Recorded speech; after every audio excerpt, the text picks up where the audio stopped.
What's up everyone, welcome back to a brand new series. This series has kind of a similar concept to one I've done before, except there's a pretty big change to it. So if you've already seen What If Bardock and Gine survived, that basically followed a story where, well, Bardock and Gine survived. They ended up escaping to Yardrat, living their life there, and even having a daughter. At least until Goku found them. We're basically applying that same concept here, except this time, Kakarot's coming along.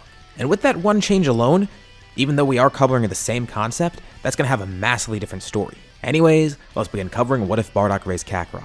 So as I kinda like to do for my videos anyways, this Bardock is going to be a mix of Z Bardock and Super Bardock. I like to consider every event having happened to him. The encounter with the Heeters on Cereal, him having a squad, him getting his foresight, and sending Kakarot away. Although with that last part we're going to have a pretty major tweak. Bardock does want to rebel against Frieza, but he has a different course of action here. Bardock does consider sending Kakarot away, but has a better idea. At the last minute, he decides he's going to leave with Gine and Kakarot too. Where are they supposed to go though? He almost sent Kakarot to some planet called Earth. But he found another place, a planet called Yardrat, one that isn't known just yet by the Frieza Force, which means it's not on their radar either. The real reason I'm doing this is because this is a more unique way to do the story, rather than everyone going to Earth. But also in Bardock's eyes, he's heard a strange rumor about this planet. While he doesn't necessarily know what goes on there, since it is off of Frieza's radar after all and they know nothing about it, he did hear some other Saiyan mention it. The people there apparently have weird abilities. So maybe they can go there, and then go to Earth so they're completely off the radar. They can go to this place Yardrat and maybe learn whatever abilities they have. But it shouldn't be a permanent settlement, because if some Saiyans know about this place, maybe some other people in the Frieza Force do, so that could be an issue. And Raditz does find out of course too. He knows to check Yardrat first, then check Earth. Whenever he wants to seek them out, he'll find them. Kinda like what he knew about Kakarot in the main story. That settles it. Bardock, Kakarot, and Gine all go to this planet, escaping just as the planet is destroyed. They almost didn't make it. Bardock knew this would happen, and he watches in horror, seeing the entire planet be turned into nothing. Thankfully, they slip under the radar because when they're escaping while the planet explodes, Frieza's not going to notice those few small ships flying out. They drift farther and farther away from Planet Vegeta, as the explosion dies down and nothing is left of the planet. Not long after, they land on Yardrat. 3 Saiyan pods crash into the planet, and of course the Yardrats end up noticing, but thankfully they're not hostile. Bardock explains who he is, and actually why he's here too. He's strong, especially by low-class Saiyan standards, but he needs to be way stronger to defeat Frieza. And he knows that these people, they might have some sort of strange abilities. The reason he's here is because he wants to learn from them. Whatever they have, he might be able to use. And he's not sure if they're going to be up for it too, but he does tell them. Frieza might come to this planet one day. Some Saiyans did know about it after all, so who knows how many people in the Frieza Force know about it. Obviously we know later that it eventually goes on the Ginyu Force's radar, but not for a while. And Bardock doesn't know that either, but still, he just theorizes. And this info is helpful to them because they know that they're going to have to defend themselves someday, maybe. And at the same time, Bardock will help defend them too, just in exchange for learning those techniques. And clearly the population here isn't very reluctant to teach people, considering Goku crash landed there after Namek and was able to learn something from them too. And right from here, we enter a giant time skip. But what happens over this time? It's about 2 decades later. Bardock eventually did start training with the Yardrats, trying to learn these powers. Kakarot also started training with him too. Bardock does want to whip him into shape after all. And Kakarot, he knows everything that happened. He watched Planet Vegeta be destroyed. That's one of his core memories. This isn't Goku who forgot everything about his past. This is Kakarot. He knows everything that happened there. And he's motivated to grow stronger. I mean, he is a Saiyan after all. Of course he does want to grow strong. He has that desire to fight within him too. But seeing that, it gives him even more of a reason to try and grow. And you know, while Bardock said he did want to go to Earth eventually, they don't really need to. They can grow so strong here, especially with all this time trying to learn spirit control. He might want to stay for a while. Hell, they've actually already settled in here. Earth is always an option if they do need to go off the radar, but for now, it doesn't seem like Yardrat is in any danger. Besides, he and Gine end up having another kid too. Just like in that last story where I did this, Bardock and Gine end up having a daughter. If you haven't seen that last story, well, for one, go watch it. I'll link it up here, or wherever. Watch it after this video. Up to you, I'll be here waiting. But it was one of the few stories where I ended up creating an original character for it, and it's Bardock and Gine's 3rd child, their daughter Ruta. People seem to like her inclusion in the last story, so I'm going to include her here again, especially because it is inspired by that last one. She's born a few years after they land there, once the family's all settled in on this planet. But Bardock's wondering where Raditz is. He hasn't tried to seek them out yet. And Bardock could try to seek out Raditz, but he doesn't know what his energy feels like. Of course, by now he knows how to sense energy, and knows instant transmission, but he has no way of finding him. He never knew what Raditz's energy felt like before, and doesn't know now. Besides, if he even did find him, it might be risky. What if he teleports in and then he's there with some Frieza Force members, and they'll know about his existence? It's too risky. They just need to wait for Raditz to find them, rather than the other way around. But this isn't terrible. Bardock could make a new life here. This planet, it's peaceful, at least for now. And this life isn't like his old Saiyan life. He still gets to train and fight and grow as strong as he wants. Besides, he's raising 2 of his newest rivals, Kakarot and Ruta. He doesn't just want them to grow strong out of pride. He wants them to grow strong so he has a rival to fight. they can be just as strong as him, maybe even stronger. The two find a rivalry with each other though, and obviously they don't grow up like normal Saiyans, so let's actually cover a little bit of what they're like. Personality-wise, we'll start with Ruta. She takes more after Bardock and is kind of like a mix of him and the Goku that we know. She has a love for fighting, she's pretty extroverted, and she's a little hot-headed sometimes. Very outgoing and motivated. And as for Kakarot, physically, yes, this is the same person as Goku, but he's a completely different character. Not just in name. Kakarot is a lot more reserved. He remembers everything and why they came here, kind of like I covered before. He has a huge respect for his father, and he's just as driven to defeat Frieza as his father. And while he is kind of a serious guy all around, he does have a strongly un-Saiyan-like connection to his family and his Yardrat friends. Which is very weird because Saiyans don't normally have that. They don't have those family ties, but Kakarot does. And obviously Ruta will too, because she was born way after that. Kakarot's a good representation of what kind of Saiyans they are. He's like Ruta, in the sense that he's a new generation that'll act like different Saiyans. But he's also like the past Saiyans, being born when that planet was still around. He's in between those generations essentially, at least in terms of how he carries himself. He does share one big thing with Goku though, and his whole family has this. They're all incredibly driven to be stronger. Kakarot does also have a goal of being the strongest out there. He wants to continually push his limits. Hard work is what will make him strong. He is a low-class warrior after all. He's not going to be gifted that strength right at birth. He has to work for it. As for Bardock and Gine, well, they have the same personality as normal. Gine might actually pick up some new abilities for herself, and Bardock might even try and convince her to fight again. She did used to be part of his squad after all, but that's not for her anymore. Besides, she's confident in Kakarot and Ruta. Plus, whenever they find Raditz, he's going to be there too. Maybe she will train and fight occasionally, but again, it's not really her thing anymore. She stopped it for a reason, and while she does want to help Bardock too, she's also a lot more reserved than before. But can still defend herself if needed too, and fight alongside others. So, this is where we are at the end of that time skip. Bardock, Kakarot, and Ruta have all grown a lot stronger, and they have a great control and spirit, and the abilities that go alongside it. Paibara has long since had them as students, and is thrilled to see how strong they've grown. The best part is, no one ever came to Yardrat. They've never been attacked, and that's the good thing. They've never needed to use this power, but even if they did, he feels like the planet's in good hands. I might eventually cover Earth's history in this story, but that's not really important right now. What is important is what time period we're in. We're in age 761. This is the same time Raditz initially arrived on Earth. Of course, here though, he knows to try and go to Yardrat first. That way he could find his family. He doesn't exactly know where they are, but now he wants to seek out Kakarot, and Bardock and Gine for that matter. Vegeta and Nappa need another Saiyan to help them, and Raditz knows they're out there somewhere. He thought eventually he'd find them by now, but clearly they wanted to be hidden for a reason. So first he sets his sights on Yardrat, and if they're not here, he'll go to that planet called Earth. Both of these planets are relatively unknown to him. He just knows to check them. One day on Yardrat, the ground starts shaking. It looks like a meteor's fallen from the sky. The locals see it and start panicking, as a man steps off. And this guy, he seems hostile. As he steps off his ship, he's surrounded by a swarm of Yardratians. And while they weren't hostile before, they're kind of worried now seeing an invader here. And Raditz is very off-putting. He doesn't necessarily have a resemblance to the rest of his family here. There are some Yardratian warriors. They're not incredibly strong, but they do know how to use spirit control. And they've been trained to defend the planet because they knew that someone would show up one day. Maybe this is someone from the Frieza Force, ready to destroy them. They don't immediately attack, but they're on guard. And that tells Raditz too. He might need to fight these people. And part of him thinks maybe it's best not to fight, but at the same time, he is a Saiyan. And we saw how Raditz acted when he got on Earth after all, antagonizing that random farmer that tried to stand up against him. He prepares for a battle here. The Yardratian warriors all assume a battle stance, with Raditz doing the same. He smirks, but then his scouter goes off. Someone is coming right towards him, and it's a strong power. He's then punched right in the face by someone, completely blindsided, and he looks to see some woman standing there. It's Ruta. She flew over as quick as possible once she sensed everyone's energy flare up. Again, she could act a bit rash sometimes, which is why she just attacked immediately, not even checking who this guy is. But Raditz did seem like a threat after all, and Raditz is confused, and she has a tail. She bears some sort of resemblance to his mother and father. This doesn't click with him right away too, because obviously he doesn't know that he has a sister. And Ruta has no clue what Raditz looks like either. She only sees a threat here. And once again, Raditz doesn't really share a resemblance, so she doesn't immediately notice that this might be her brother. But the two of them being a bit high-tempered right now, a fight ensues. Raditz tries to stop her, trying to figure out what's going on here too. But of course he's going to try and fight back as well. Not that it's going to do much though.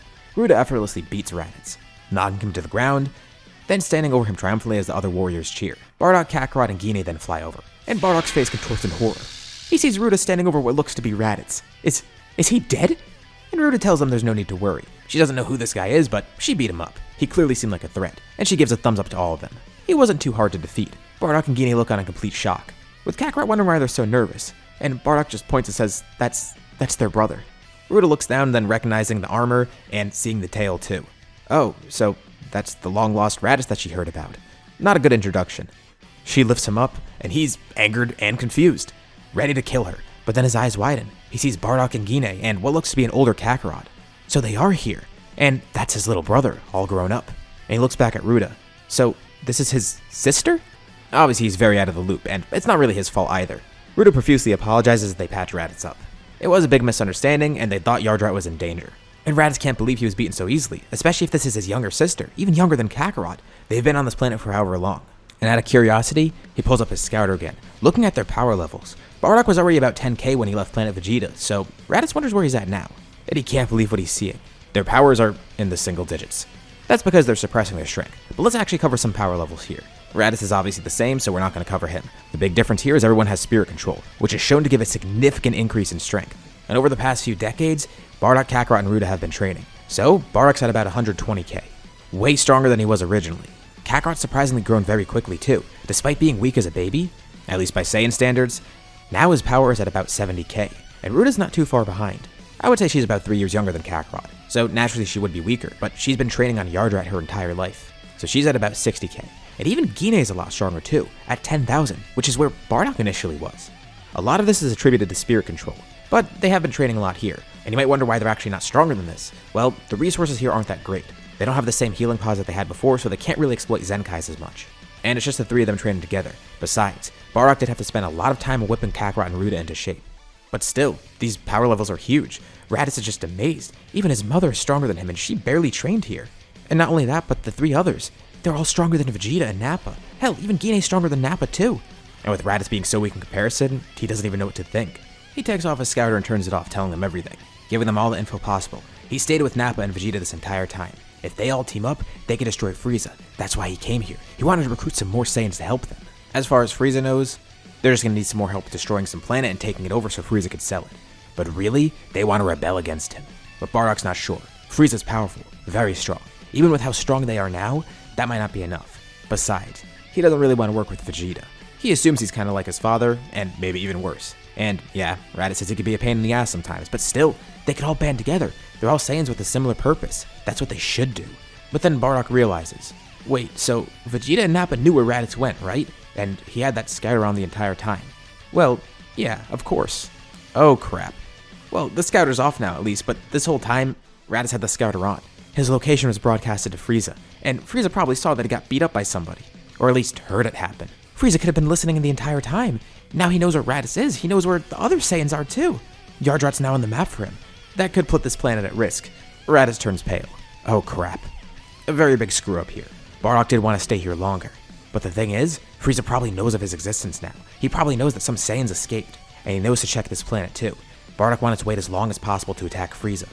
But now, he doesn't really have a choice. Although, there might be a way to work around it. His cover's been blown. After all this time, Frieza might know about him. But he'll think of something. A way to work around this. A new plan that everyone can follow. Maybe they can come up with a story. Maybe they can figure out something to do. Something to at least save them for now. Alright, well, looks like he's gonna have to think on his feet. They'll have to either find some way to grow strong quickly, find some way to defeat Frieza quickly, or both. And they need to figure out what to do in the time being, especially to keep Yardrat safe. Bardock has kind of a tough choice to make here. They could stay here and risk drawing Frieza out here, which would give them time to prepare and actually fight Frieza, but it also would put Yardrat in danger.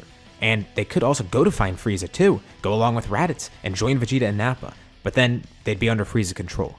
So they'd have to come up with a story about that too, how they were not found for so long and what even happened. Although, that might actually buy them more time, because Frieza's not going to come attack them right away. If they go into Frieza's army, maybe that's their best bet. Besides, he must have known that Raditz was sent here anyways to get another Saiyan. Or at least someone else for their squad. Thankfully, he didn't discuss anything with Raditz about how they came here in the first place, because Raditz already knew that. There was no need to discuss it. So Frieza didn't hear any of that. So they might actually be able to make this work. Frieza doesn't know their strength either. He might have briefly seen Ruda's strength, but that's really it. And even then she didn't use too much power, so it wouldn't be beyond what Vegeta has. Frieza wouldn't be too suspicious. But still, he would be suspicious. If they wait on Yardrat, there's a definite chance that he'd come there and kill them. But if they go to the Frieza Force and actually work on the inside, maybe that would be their best option. And it's not like he's going to recognize Bardock either. Bardock never ended up rebelling. He looks like a normal low-class Saiyan, so Frieza won't even bat an eye at it. They only have one choice. Raditz needs to take them to Frieza to join the Frieza Force. Again. Well, Raditz said he was going to take them back there anyways. So it's not like they're really going against what he wanted. But he does know what their ultimate end goal is, and he's actually going to stick with them. Sure, he's been with Vegeta and Nappa for a while now, but these four, they seem way stronger. It's way more promising to stick with them. Besides, he could probably put more faith in them than Vegeta and Nappa, considering how he's treated on that squad. Granted, Saiyan families aren't too close, but still, it would be better to trust his own blood. So reluctantly, Bardock and his family head off. They tell the Yardrats why they're leaving. With Bardock letting Paibara know, he says if there's ever an issue, he'll come there right away. They can teleport after all, and Paibara thanks them, but he thanks Paibara. They were so hospitable, they lived amongst the Yardrats for so long, and now, they're far stronger than they ever could have imagined. Paibara just hopes that Bardock can fully use that power to defeat Frieza for good, and Bardock's confident in it. It might be a little bit too soon, but sometime down the line, it'll happen. Actually, he thinks it might be one of his kids. Kakarot and Ruda, they're showing a lot of promise. Raditz is a little far behind though, but still. He's raised some good warriors. Raditz calls an extra space pod out, since now they need to bring Ruda back too. So each of them get into their own space pod and head back off to the Frieza Force. And along the way, Bardock crafts a perfect story. This is what they're going to have to tell Frieza, because if they don't tell him this, it's going to raise a lot of suspicion. This will probably still make him suspicious, but hey, at least it kind of mitigates it. Whatever little they can do, they're going to do. They arrive at a base of operations. They don't even see Vegeta and Nappa first. They actually go right to Frieza. Frieza already knows that Raditz found some other Saiyans, and he wants to meet them. Reluctantly, the five of them all go up to Frieza, kneeling in front of him and showing respect. And Frieza wonders, how did they survive out there? What even happened to them? He gave an order to have everyone back on Planet Vegeta, right? Well, Bardock has a pretty good story. He says right before that order came out, they were stranded on some planet with no idea of where to go or who to contact. There was no intelligent life on there, and they've been stuck there for decades, trying to survive. They barely were able to make it. But luckily, Raditz came and found them, helping repair their ships too, and even giving them new scouters. He says their old scouters broke on this planet as well. They had no way of hearing Frieza's order to come back to Planet Vegeta, and even if they did, they couldn't. They had no ships, and they wondered what was going on. To add to the story, they even say the Saiyans were supposed to come save them, but never did. That explains why no one ever came to find them, and only Raditz knew of them. Well, Frieza assumes that Raditz already told them, but he regrets to inform them that the Saiyans are all dead by now, so that's why no one came out to find them. But that story does add up.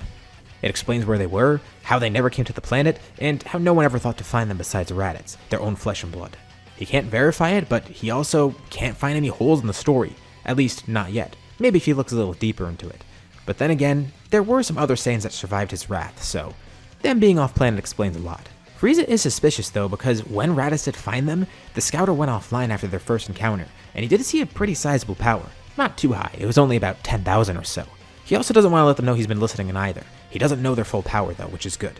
So he doesn't say anything either. He'll just keep a close eye on them, and for now, they can just join in on his army, and he'll just watch how they perform. The 5 Saiyans leave.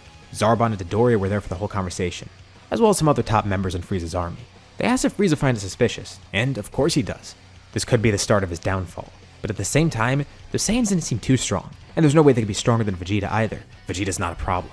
And if they're weaker than that, well, Frieza really has nothing to worry about. Besides, if they truly were planning something, perhaps they would have attacked by now. Or if they were trying to get strong enough to attack, well, that just proves to Frieza that it's never going to happen. They've been gone for years and they're just they're not that powerful.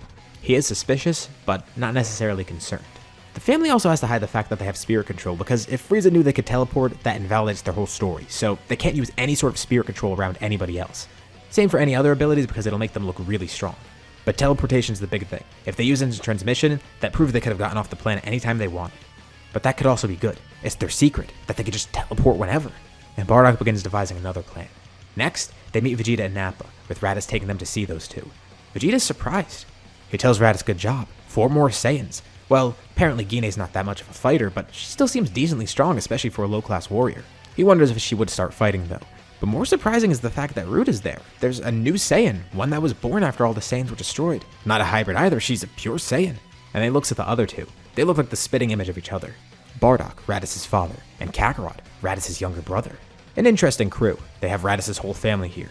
And he tells them they'll be under his command now. He is the prince after all, so it's fitting that they work under him.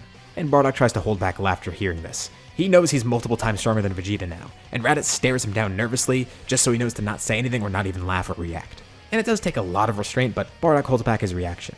This is also another reason to hide their strength. They can't necessarily trust Vegeta and Nappa yet either. Frieza's the main concern, but these two, they could also be a concern, although they don't see them betraying the other Saiyans. They do want to get rid of Frieza as well, but it's more of an enemy of my enemy situation. Bardock doesn't really have a great opinion on Vegeta, and doesn't know if he could put faith in him. Same goes for Gine, while Kakarot and Ruda, well, they think it's kind of stupid that he's the prince of, 6 Saiyans? And he's way weaker than most of the family? Yeah, they don't really care too much. And Vegeta does think it's an interesting batch. That Kakarot guy especially seems odd. For some reason, he's off-putting to Vegeta. He doesn't seem too excited to be here. Bardock and Gine can at least feign it, and for Ruda, She does seem excited to grow stronger and go on missions with them. And considering she was born after Planet Vegeta's destruction, her not reacting to the prince kind of makes sense. But Kakarot, he's just too quiet. Vegeta's gonna keep an eye on him, and he decides to grill them a bit too, wondering what's up with this Kakarot guy. Kakarot should know about Saiyan royalty. He was born before the planet got destroyed. He asks to remember the king and the prince, and Kakarot just plainly says of course he does. But again, something about Kakarot rubs Vegeta the wrong way. He's just very dry here. Bardock kinda eyes him down. Look more excited. It's their best shot at surviving and actually going along with the plan. But Vegeta then asks for something interesting. He wants Kakarot to display his battle power. Raditz did say his younger brother was stronger than him, but not by how much. And Kakarot's a bit surprised. Vegeta wants to fight? Bardock then telepathically begins talking to him. It seems he pissed off Vegeta somehow. Kakarot doesn't even know what he did, and Bardock laughs, telepathically. Oh man, this is kind of what he expected. Well, he says he could beat Vegeta, but don't go too hard. Make it look like there's a challenge. Actually, better yet, don't even try to beat him. Try to take the fall here. And Kakarot reluctantly goes for it. Fine. If it means they're going to get through this, then whatever, he'll just take the fall. First, Vegeta deploys a few Cybermen, and he wins a little too easily against them. Okay, well, not too big of a deal. Nappa probably could have done that too. Nappa was about to actually step up and face him next, but then Vegeta goes in.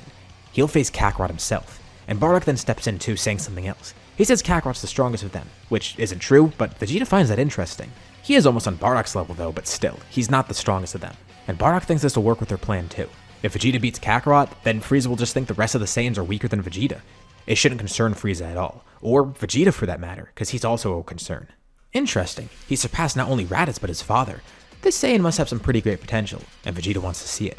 The two find an open area to get ready to fight.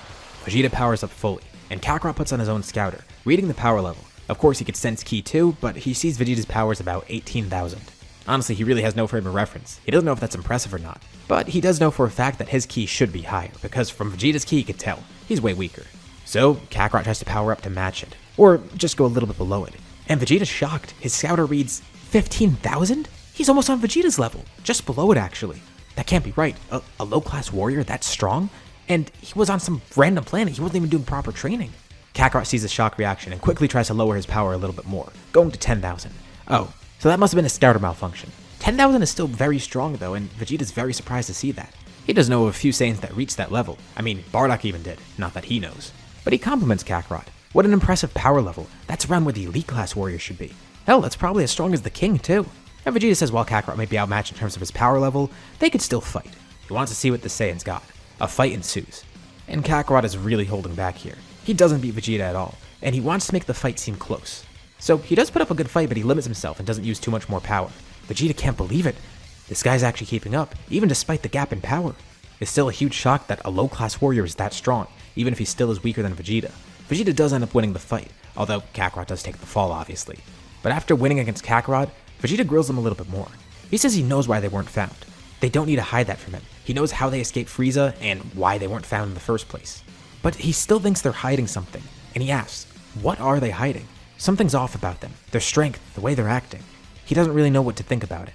And he asks because if they aren't being completely honest, that means they don't trust Vegeta, and he has every right to be suspicious. But they assure him, everything they've said is the truth. Kakarot's the strongest of them, and that's his full power. But he still can't believe it. How did a low-class warrior get that strong and that quickly? Raditz isn't even at 2,000 for his power level, and he's way older than Kakarot. Something's weird about this, but Vegeta decides to keep it to himself for the rest of the time. The Saiyans start going on missions together. At first, Frieza actually sends them on a pretty tough mission, or one that would be tough for normal soldiers. For these Saiyans, it actually should be good enough. It's going to be a challenging battle, a planet that's pretty strong.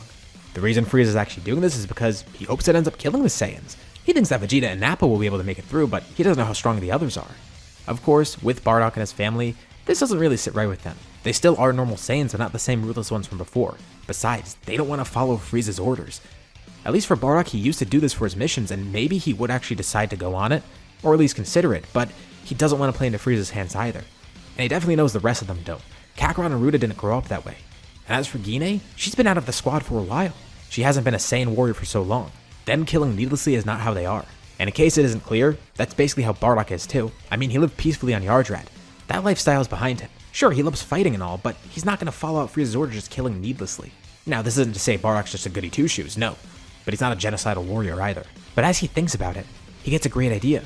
A way that they could stop this. A way that they don't need to fight, and more importantly, a way to escape. A way to fake their death. Once again, he communicates telepathically. This way Vegeta and Nappa won't hear. And Raditz doesn't know how to respond, but Bardock just tells him to listen. He says they're gonna fake their death on this mission. It's the perfect cover-up. What they'll do is teleport back to Yardrat. They'll leave their spaceships behind. They'll leave their scouters behind. That'll make it seem even more authentic. No one knows they could teleport, and that way, they'll just disappear, and everyone will just think they've been killed. So, they decide to enact this during the battle. At one point, they briefly get separated from Vegeta and Nappa, and now they're shot. Each of them pulls off their scouters, crushing them in their hands, and then throwing it in different directions, so it makes it look like they died in different spots too. Bardock tells Raditz to grab onto someone, as the four of them all place their fingers on their foreheads, teleporting away with Raditz.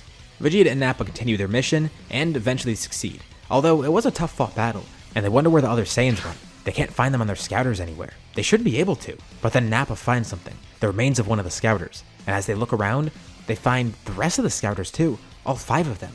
And their spaceships, they never were moved. They weren't even destroyed either. And Vegeta's completely dumbfounded.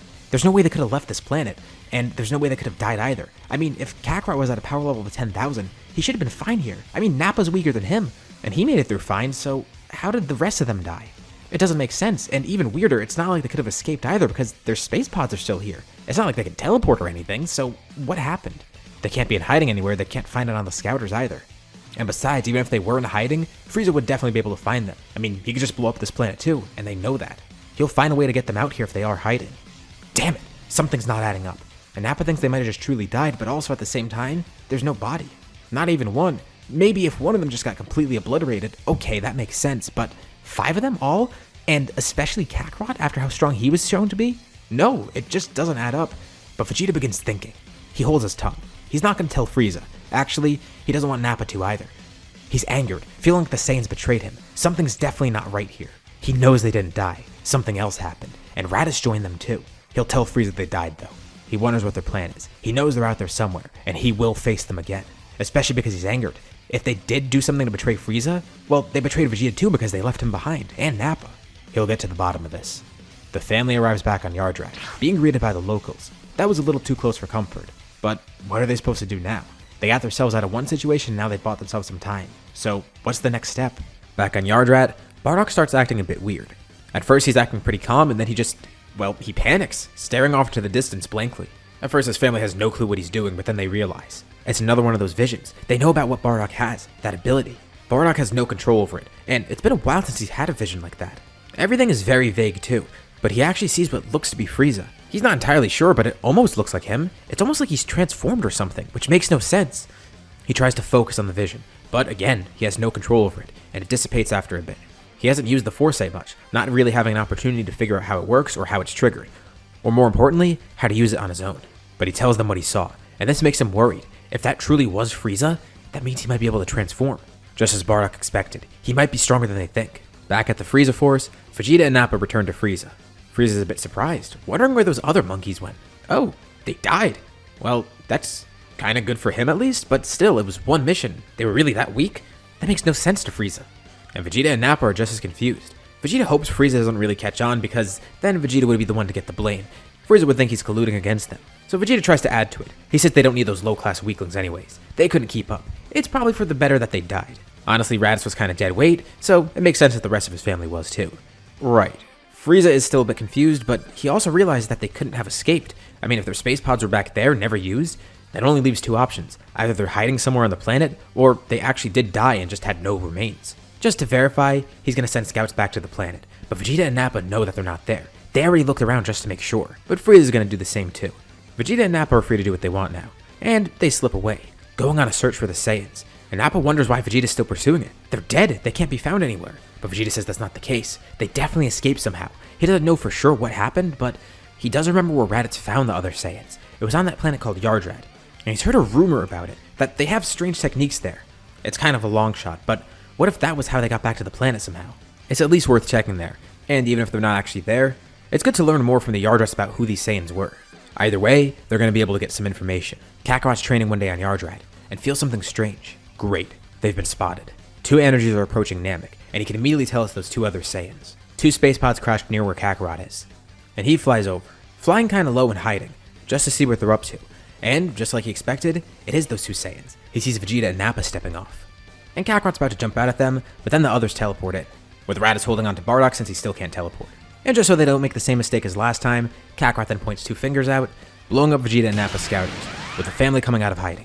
They don't really have a choice here. They know the Saiyans are threats, and they might be here to attack the Yardratians. And Vegeta's fuming. He knew it. He has no clue how he got back, but they're lucky he didn't rat to Frieza. He said they should be grateful for him. He covered for them. He doesn't care that they betrayed Frieza. He only cares that they're doing this to him. They went behind his back. He'll need to put them in their place. Raditz tries to calm them down, but they're not going to have it. Nappa immediately jumps out at him, with Gine then quickly stepping in, with Vegeta noticing a visible aura around her, and with one attack, she knocks Nappa completely unconscious. Well, looks like they're ready to fight then. Vegeta then launches in to attack her, and she simply teleports out of the way, with Bardock teleporting in at the exact same time. Vegeta lands his punch, but doesn't hit Gine. It hits Bardock right in the face. Wait, how'd they swap places? He jumps back, and then fires a flurry of Ki Blast. Bardock simply swats them away, then vanishing once more and immediately appearing right in front of Vegeta. The two start exchanging blows. Bardock's not even trying. He says they don't need a fight. He wants Vegeta to calm down. They're not his enemy. But Vegeta says screw that. They went against him, especially Raditz. Fine. If he's not going to listen to reason, Bardock's just going to have to beat him. Then making quick work of Vegeta as he defeats him. Vegeta can't believe it. This must be some sort of fluke. There's no way he lost to a low-class warrior. Especially when he fought Kakarot before. How is Bardock stronger than him? He beat Kakarot, and Kakarot was supposed to be stronger than Bardock. And Vegeta looks over at Kakarot, who's staring him down. He then slowly floats over, telling Vegeta he'll explain. Nappa wakes up, still angry and almost attacking, but Vegeta tells him to stop. Fine. He'll hear them out. He doesn't really have another choice. There's something weird going on here, and he has no clue what it is. He could save fighting them for later. He just wants to know this before he beats them. So Kakarot catches them up to speed. To think, these low-class Saiyans are somehow stronger than them. That can't be possible. But it is. And apparently, they do want to go against Frieza. But why didn't they clue Vegeta in? Frankly, they couldn't trust him just yet. And on top of that, this made it more believable. If all the Saiyans just somehow disappeared, Frieza definitely would be able to find them. And then Bardock takes over. He says this was their best shot. So Vegeta just asks straight up, do they think they could defeat Frieza? And they're a little bit shocked to hear this, but they don't really know what to say. Bardock says honestly, he doesn't know. He has a feeling that Frieza has another transformation. He might be far stronger than they realize. And even though he only briefly encountered Frieza just now, he could tell, even in his normal state, it might be a little bit too much for them. But Vegeta says that doesn't make sense. Their power, it's so high. They might even be stronger than him, as much as he hates to admit it. And they've grown up on this planet. Don't they have some sort of weird abilities? He just saw Bardock and Gine change places like it was nothing. And that's how they got here too, right? Can they teleport or something? It's a little more than that. To think he's being embarrassed by these parlor tricks, and somehow it made them that much stronger too. It's not like he can even read their power level right now. Their scouters were destroyed. Luckily, they didn't even have them on this time, actually. They were just about to turn them on and scan everything. Now Vegeta wonders, could this potentially be a family of Super Saiyans? Or could someone in that family at least be a Super Saiyan? Maybe that's it. Maybe that Bardock guy. There's something strange about him. Or Kakarot. What if that's him? Definitely not Raditz though. He's just weak. But those other two, something's off-putting about them. And Vegeta doesn't even know the battle power of the other two, Gine and Ruda. So he makes a deal with them. As long as they help to defeat Frieza, he'll cover for them. He'll buy them time. If they really need that much more time, he'll get them it. He's ashamed that he can't just do this himself. But if this is their best shot at defeating Frieza, he'll let them do so. He even considers, maybe try to stay on this planet, try and learn some of those different abilities. But that's not him. That's not who he is. He doesn't want to learn those strange tricks. He just wants to grow stronger. Besides, they've been on here basically their whole life. Vegeta has no hope of getting the mastery over those skills like they do. He doesn't even know where to start. But he and Nappa will grow stronger somehow. They'll find a way. They'll train harder than ever before, growing as strong as possible. They want to be the ones to defeat Frieza. They'll buy these other Saiyans time. And if things pan out the way they want, Vegeta and Nappa will grow stronger than ever, defeating Frieza on their own. They won't even need these other Saiyans' help. The two Saiyans get up and leave without saying any more words. And Kakarot asks Bardock, does he think that they're actually telling the truth? That they're actually gonna be on their side? Or at least be neutral? And Bardock has no clue. But at least that's one problem solved. Hopefully those two will cover for them. And that means they don't have to worry about those Saiyans either. They should be fine here on Yardrat. They just bought themselves some time. The issue is, they're not just gonna be able to live here in peace. They have to defeat Frieza. It's basically fate. Bardock even saw it. At least part of it. And he even contemplated, maybe he could use that 4-spirit fission technique against Frieza. But it might be too dangerous still. He's practiced with it and knows he could use it on other targets. And that could work against Frieza, but Frieza is still far faster and far stronger. Bardock can't even leave a small opening. Any moment of time that Frieza is able to attack him, it'll disrupt the spirit fission, allowing Frieza to either stop it or just kill Bardock in general. It's even worse considering Frieza might have a transformation according to Bardock's vision. But at least he knows that they have that. All 4 of them do. And Raditz of course is going to start practicing with spirit control. Maybe if they all work together using that power, they could defeat Frieza, even if they're not necessarily as strong as him right now. But of course, they do want to work to get stronger. That's their best shot. Vegeta and Nappa arrive back. Frieza thought they were sent with the scouts to go check out that planet. And they come back somewhat damaged. Not too damaged, but still, clearly injured. And Vegeta gives Frieza a story. He says they searched everywhere for the Saiyans, and say they were attacked by some sort of the population who was there, still being hidden away. Vegeta says they slaughtered the rest. They were decently powerful, much tougher than the rest of the population on that planet. And those warriors in hiding must have been the last survivors, the ones who actually killed the other Saiyans too. And Frieza's kinda glad to hear this. He actually kinda believes it too. He still thinks there's no way they could have escaped, and the story does line up, especially with Vegeta and Nappa's injuries. Now, one weird part is none of the scouts remember Vegeta and Nappa being there. Well, they were there for a bit, but then slipped away somehow. And Frieza does find it weird at first too that he didn't see any of it on the scouters, but then he realized that their scouters were destroyed. And on the fly, Nappa says that they must have known about the scouters by now, especially when they attacked last time. The population of that planet that they attacked definitely would have learned about it. Frieza's a bit suspicious still, but this at least kind of puts him at ease. It's not like he was really worried about the Saiyans, it's just what they were planning. Something seemed very fishy about the whole situation, and confirmation that they're actually dead is good, even if it's from the other Saiyans, and the other scouts seem to back it up. Vegeta and Nappa were there on the planet for a bit, but they took a while to come back. Although the scouts find it strange that they didn't see any of those strong soldiers either, they should have at least seen it on their scouters. And on the fly, Vegeta comes up with another lie, saying that they're able to just increase their battle power at will. It's something that scouters can't really detect as easily, which apparently is what those other low-class Saiyans do, what Raditz' family does. And Vegeta kinda wants to learn to do that himself. He and Nappa begin their intense training, while Frieza thinks over the situation, trying to think through the holes in their story. What's going on here? Back on Yardrat, Raditz attempts to learn spirit control. He's still behind, but he does get a control on it pretty quickly, and they have a lot more serious training here. About a year of time passes. And let's cover the power levels of everybody. Bardock is at 200,000, still the strongest of the group. Surprisingly enough though, Kakarot and Ruda are just behind him. Kakarot's at 180k, with Ruda at 160k. These two might actually be able to grow faster than him, which is incredible. It must have to do with their upbringing somehow.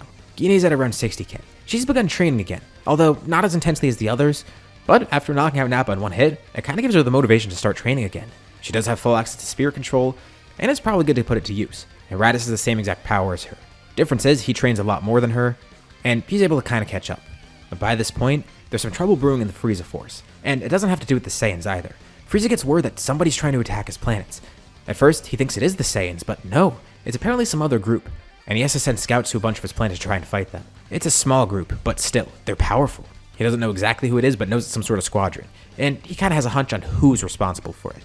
Now more than ever, it's important to reinforce his planets, but also expand the Frieza Force even further. Try to find any other valuable planets that they can. He might have to hire some extra muscle too. Although, it appears the Ginyu Force is about to invade some planet anyways, and Frieza actually lets them go for it. And he tells them, if they invade this planet and successfully eliminate its population, he'll buy it off them, and employ them for more jobs too. He might need their power more than ever, and they'd be glad to do so. The planet that they have in mind is Yardrat. In the main story, the Ginyu Force did have this in mind anyways. That is how Goku got to Yardrat after all. And the Ginyu Force are still heading there, not even knowing what awaits them.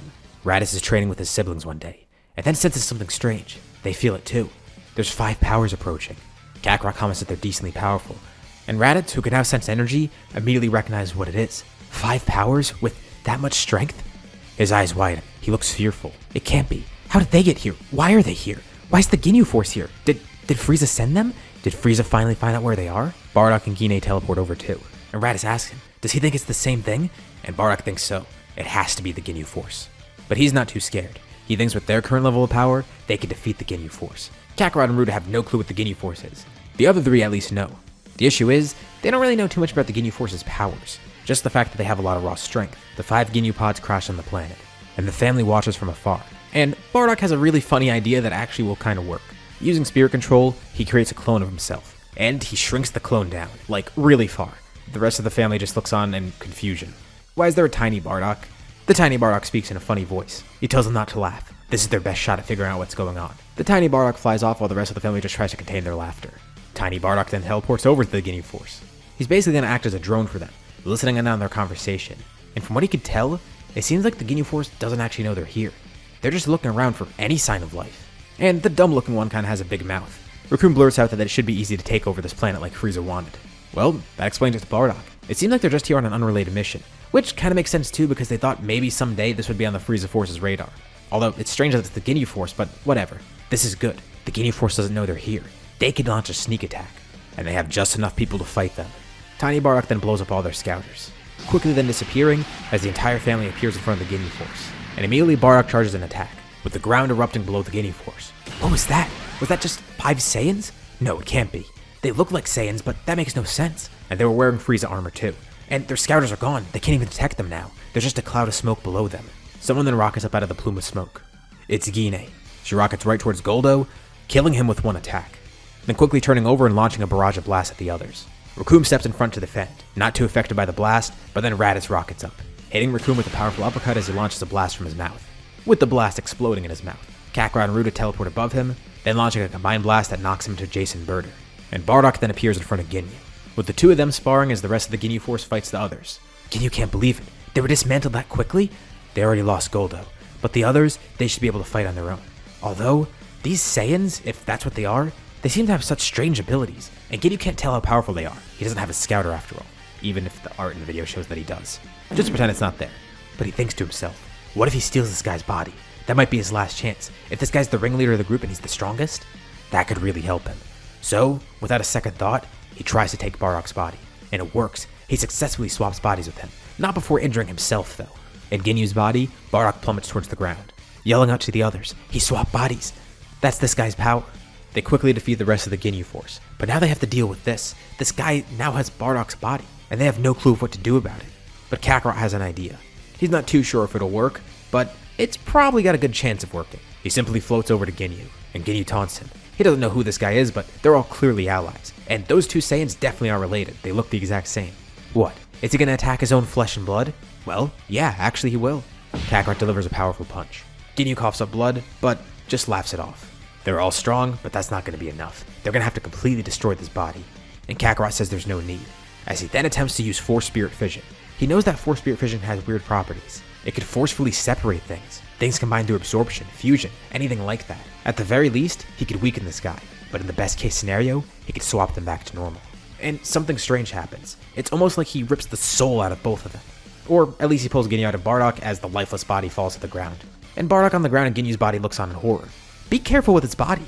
Oh yeah, Kakarot apologizes. He quickly teleports down there, then tapping onto Bardock, pulling him out of Ginyu's body as he then switches them, putting them back in the right place. Ginyu has no clue of what just happened, but before he can even process it, he's then immediately blasted by Kakarot. Well, that was kind of weird for Bardock, but he's glad Kakarot thought outside the box for that. To think they're strong enough to defeat the Ginyu force now. But this does concern them. That means they are on Frieza's radar. They might not have that much more time. Vegeta and Nappa, they did buy them a year or so. But something caused Frieza to come to this planet, or at least the Ginyu Force. They definitely weren't here on their own accord. They mentioned Frieza flat out. Why did he want this planet, this random place? Maybe Frieza's not actually after them. Maybe he's after someone else. Maybe someone's messing with him. A turf war begins brewing with Frieza's army, unbeknownst to Bardock and his family. Vegeta and Nappa are in the midst of it too, and Vegeta theorized what's going on. There's only one explanation for this. The rumor must be true. Frieza must have a brother, a tyrant just like him. Bardock and his family try to think of what to do next. Kakarot butts in, saying that if they wait for Frieza, well, they'll just fight him here on their own terms. It gives them time to prepare, and possibly set up some sort of sneak attack. Ruda agrees. They at least have a few days. Hell, Frieza might not even show up too soon. Maybe they'll get even more time. If they go out to attack Frieza, that could leave this planet vulnerable. Unless they would go literally right this moment, knowing that no one's on their way to Yardrat. Bardock's once again trying to focus, seeing if he could just activate that foresight. He still has no grasp on it, but here it could actually show him a way out. He got that vision of Frieza recently and he wonders if that means he's going to fight him soon. But Gine says Ruda mentioned something pretty interesting. They could just attack now. Raditz calls them crazy. That's not going to work. Frieza's far too powerful. Besides, Bardock was just telling them how Frieza could possibly transform. As far as Raditz knows, his power in his base form alone, it's over 500,000. So imagine how strong he is when he's transformed. Bardock opens his eyes and finally speaks up. They just can't let him transform. They have to find a way to kill him before he can. And he figured out what the best option is. Attack right now. But Raditz tries to convince against it. He doesn't know why they're doing this. It's not going to work. They still need to grow stronger. They need to train more. They should just follow what Kakarot and Ruda said. But Bardock explains. They've trained so much with Spirit Fission. It's the whole reason they came here in the first place. And even though they might not be strong enough to face Frieza with raw power alone, their spirit control is what will allow them to win here, especially for Spirit Fission. They've grown adept with it. The normal applications for it remove things that are combined through absorption or fusion. But they have such a good control in Force Spirit Fission that they can basically remove any type of energy from anyone. Although there's two downsides. One of them doesn't really matter, which is the fact that they prefer to just fight normally. But the other downside is actually a weakness that they have. Landing a few hits is good enough to take energy that isn't from the original target. For example, if someone stole that energy, it wouldn't be too hard to remove it. Look at what Kakarot did with Ginyu. That was kind of different, but still. It was separating soul and power that were in places that they shouldn't be. But with Frieza, they're going to have to take his raw power, and the issue with that is, it's a lot more intensive to use Force Spirit Fission on that. It takes more focus, more time, and more importantly, they need to land more hits on him, deal more damage. That's the big thing with it. They have to find out some way to deal damage. And enough of it in a rapid succession, and Bardock thinks this is their best opportunity. If they hit him with a sneak attack right now when he doesn't expect it, that can allow them to deal a ton of damage, and they'll just use Force Spirit Fission to win there. This will prevent Frieza from transforming, and it'll weaken him. Worst case scenario, they land some hits, taking some of his power, and if he transforms, that does weaken him. And best case, they can kill him in his current form, the small one that they're used to seeing him in, the weakest form. And he realizes how incredibly risky it is, but he tells them again, that's why they've been here for so long. They've perfected spirit control to such a level that even Paibara was surprised. They were some of his best students, and they weren't even from Yardrat. And the best part is, it won't take too long for them to get there. They know the general direction of the planet that Frieza's on. And his power, it's significant. If they focus enough, they could locate it pretty quickly and use it in transmission, popping in, attacking, and using Force Spirit Fission. Raditz still doesn't know what to think, and now Ruta's even a bit concerned too. Honestly, she wanted to fight Frieza with their own strength. This isn't as fulfilling, but it's also more risky. But then Kakarot sides with his parents. As much as it irks him to do it like this is their best option. They just want to defeat Frieza. The method doesn't matter. Of course, fighting him and using their own raw strength, that would be much more satisfying. But who cares about that? What's more important is actually defeating him. And this would be a group effort. If they all use Force Spirit Fission at once, and attack with rapid succession, they can defeat Frieza with it. So the four of them stand together looking at Raditz, who's visibly concerned. They're actually going to do this. Damn it. Looks like he doesn't have a choice though. He tells them to not say he didn't warn them. And together, everyone starts focusing, trying to locate Frieza's energy. And he senses it. One last opportunity to turn back. But they go for it. They teleport over to Frieza's planet. Frieza hears a strange sound behind him. And then another, and then 3 more. And before he even knows it, he's attacked by one of them. Bardock's family teleports in one by one, with each of them then rapidly delivering punches and kicks. There's a couple of high-ranking soldiers in the room. Their scouters all explode. There's a sudden burst of power as these 5 teleported in. With huge power levels too, they were full power right from the get-go. But these other soldiers immediately recognize who these people are. Those are the Saiyans from before, the same ones that left here. They are alive, just like Frieza thought. Frieza has no opportunity to catch his composure. He's taking attacks from all sides. But then he catches himself. He's been a little injured, but he hasn't taken too much damage. And now that he's collected himself, he can actually fight back. He starts blocking all the attacks. Then finally jumping back and getting some distance, looking over and seeing who's actually responsible for it. It's those same Saiyans. How'd they get here? When they get here? And how are they still alive? He knew something strange was happening with them, but they just appeared out of nowhere, literally out of thin air. That explains it. They could teleport, can't they? He doesn't know how. That's the only explanation. The only way they got off that planet, the only way they got here instantly. Bardock simply says yes, but it's too late now. He's beyond enraged. He doesn't even know how to respond. Being blindsided, being betrayed by these Saiyans. The fact that they're trying to rebel against him, it's not going to stand.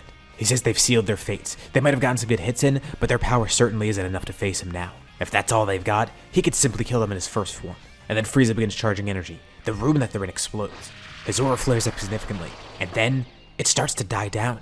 Frieza can't tell what's happening. It feels like he's charging power, but at the same time it feels like he's losing it. Zarbon and Dodoria are nearby. With Zarbon pointing out, his aura, it looks like it's dissipating, like it's flying up into the air and then just fizzling out, almost like it's being sucked out by something. And then they see a small trail leading from it. A few small trails split out from there, leading all towards Bardock and his family. Frieza continuously tries to charge energy, but he just gives more to them, and Bardock can see, they've done it. This is exactly what they needed. They've given just enough damage, but if he charges any more energy, it might be too much, and he might get desperate and transform soon. He tells everyone now. He sticks his hand out to the side, as the others all channel their energy into Bardock's hands. And then Bardock puts his hands together, compressing it into a ball. It's a dense, powerful ball of energy. He holds it in one hand as he then rushes towards Frieza, winding his arm back as he yells out, throwing the ball right at Frieza. Frieza stops powering up and tries to catch it. But the blast, he can't believe it. It's so powerful. How did a Saiyan muster up that energy? A single Saiyan, no less. The family continues taking energy from Frieza, channeling it into that blast. And with one last burst of energy from Bardock, he yells at Frieza, saying he's through. There's a blinding explosion of light, as Frieza suddenly starts glowing. His own energy, it's being used against him, and he doesn't even realize it. And just like Bardock feared, at one last desperate attempt, Frieza starts to transform, but it just overloads the energy they're channeling into him. Frieza brings about his own downfall with a massive explosion of power, knocking back everybody in the area. Frieza's defeated, and doesn't even know what happened. The last sight is one he'll remember, Bardock and his family. Frieza completely dissipates after the explosion, and Bardock gets up. He can't believe it. That's all it took? That worked? That's what Yardrat's powers allowed him to do?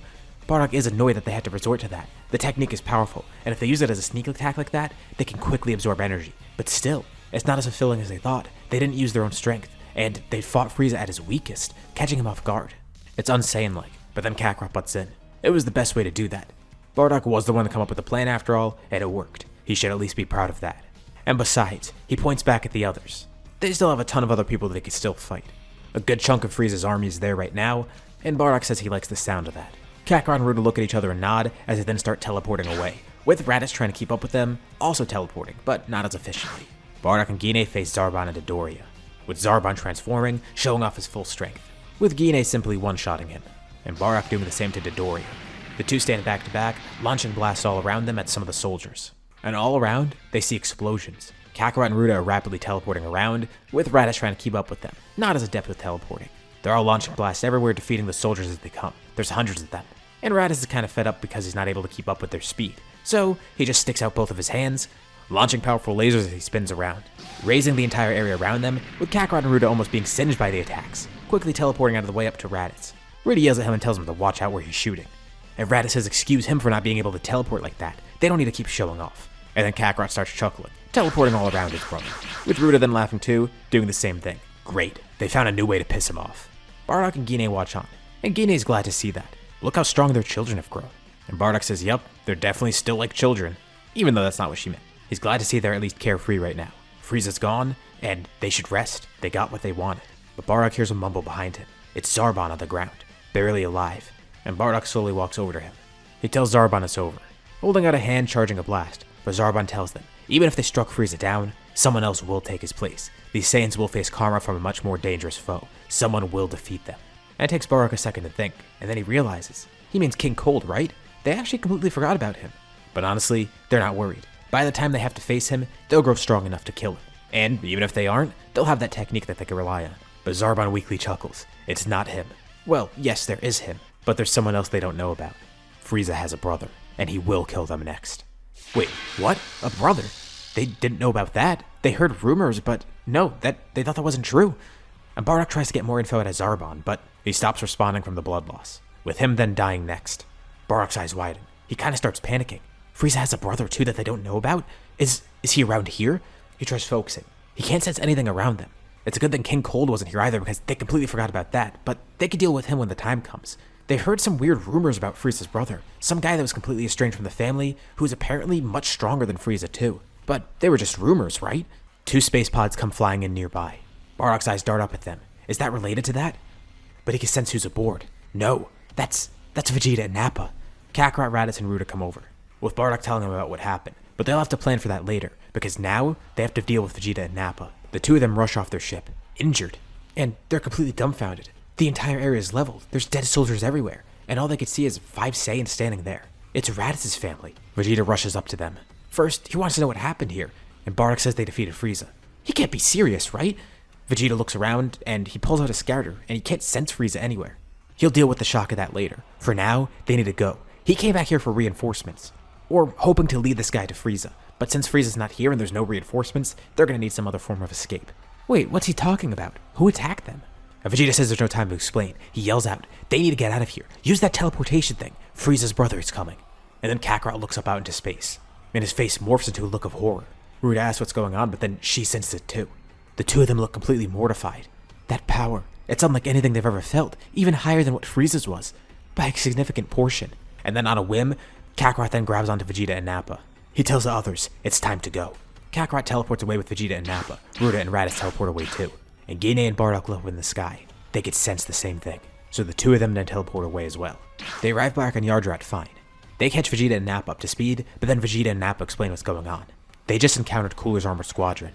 They were chased as they were leaving a planet, and the two did put up a fight. And while they didn't want to retreat, they actually had a better idea in mind. They wanted to lead them right to Frieza.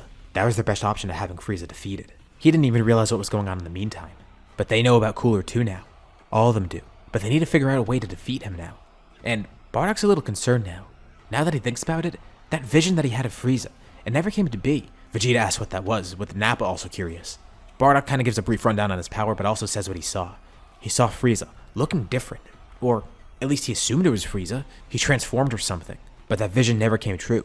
Part of him thinks maybe it didn't happen because he changed the future. He avoided that outcome. But there's another creeping suspicion within him now.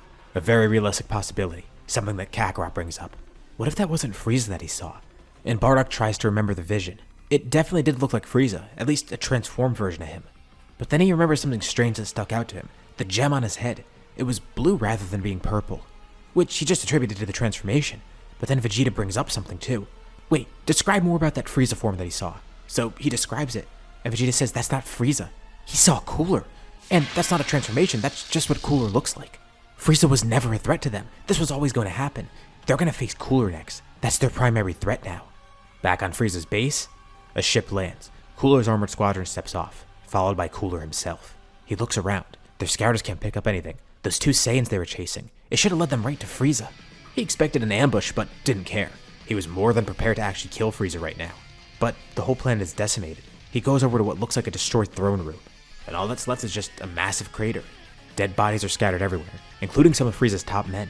But the armored squadron notes something. There's a couple ships approaching, including one big one with a giant power on it. Must be some reinforcements. And then Cooler immediately recognizes who it is. His father. King Cold steps off the ship, looking around, angered to see this planet decimated, and all he sees there is Cooler and his armored squadron, assuming they were responsible. So, after all this time, they finally see Cooler again. And Cooler greets his father.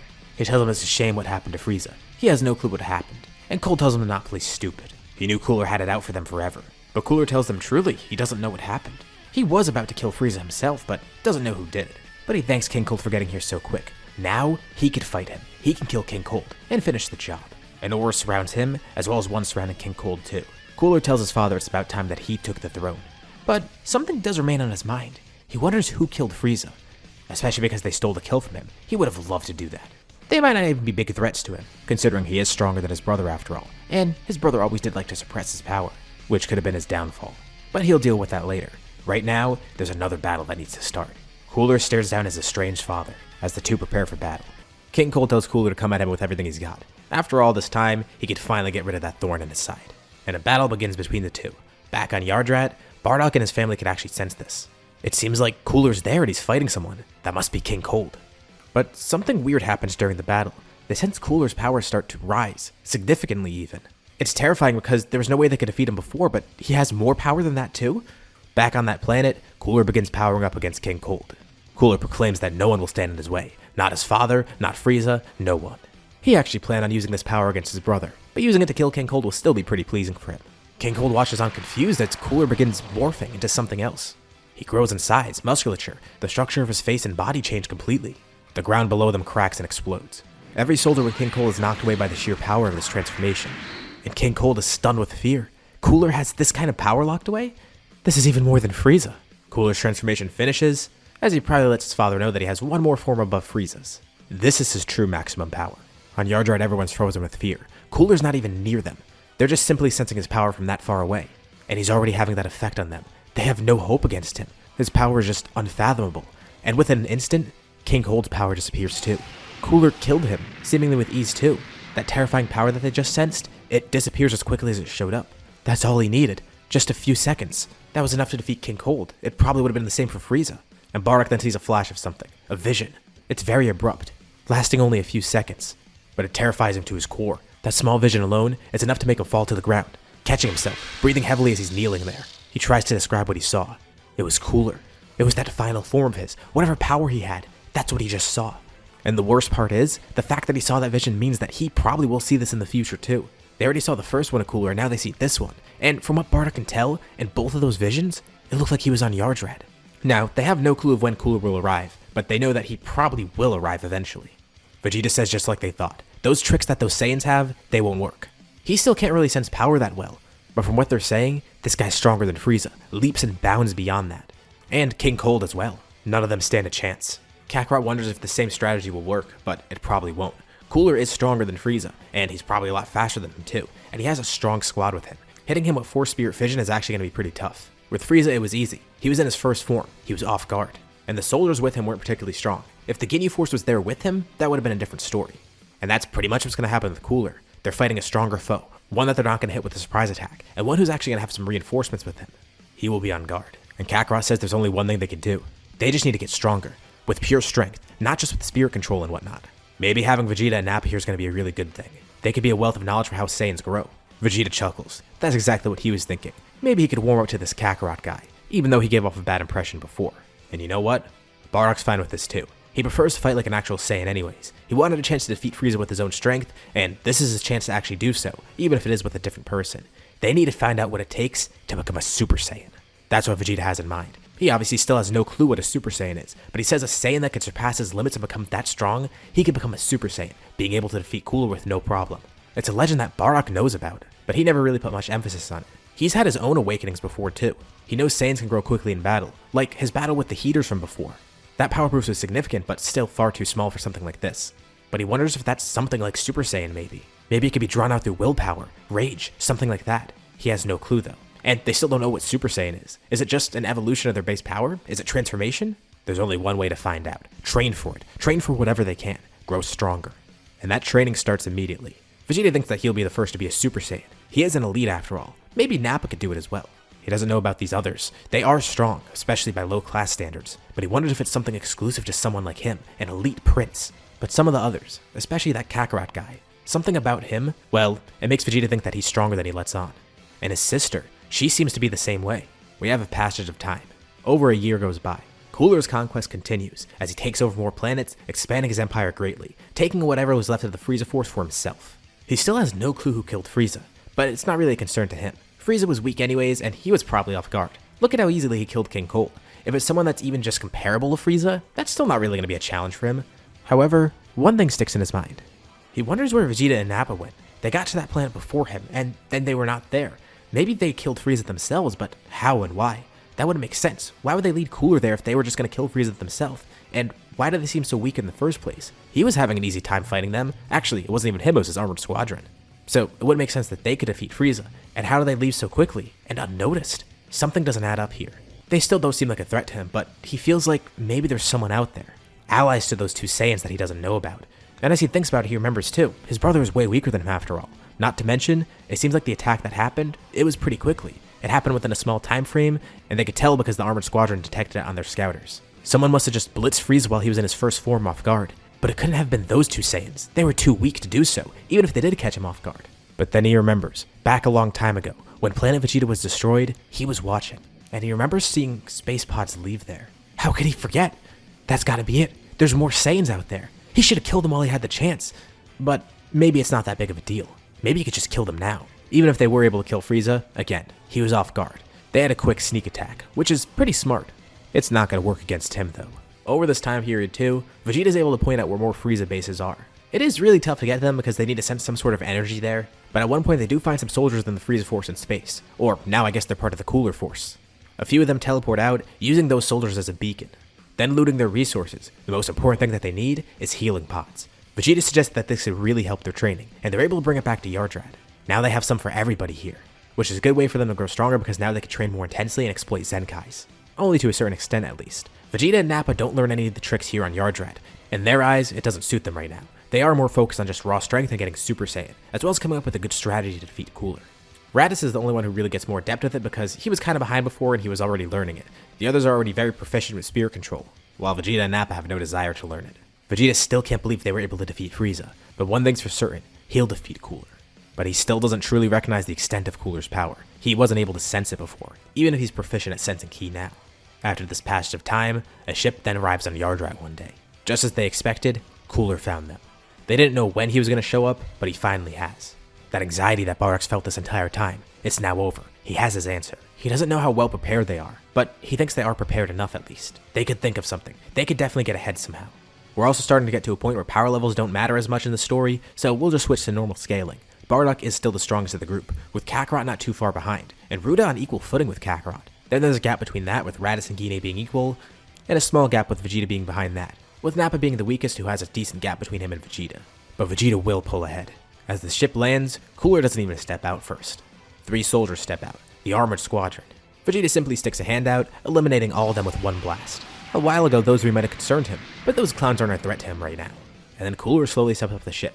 Impressive, defeating the armored squadron that quickly. Granted, their power is nowhere near his, but still.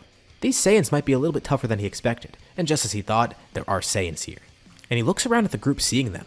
Interesting. He knows Vegeta and Nappa, but he remembers only seeing 3 space pods leave Planet Vegeta.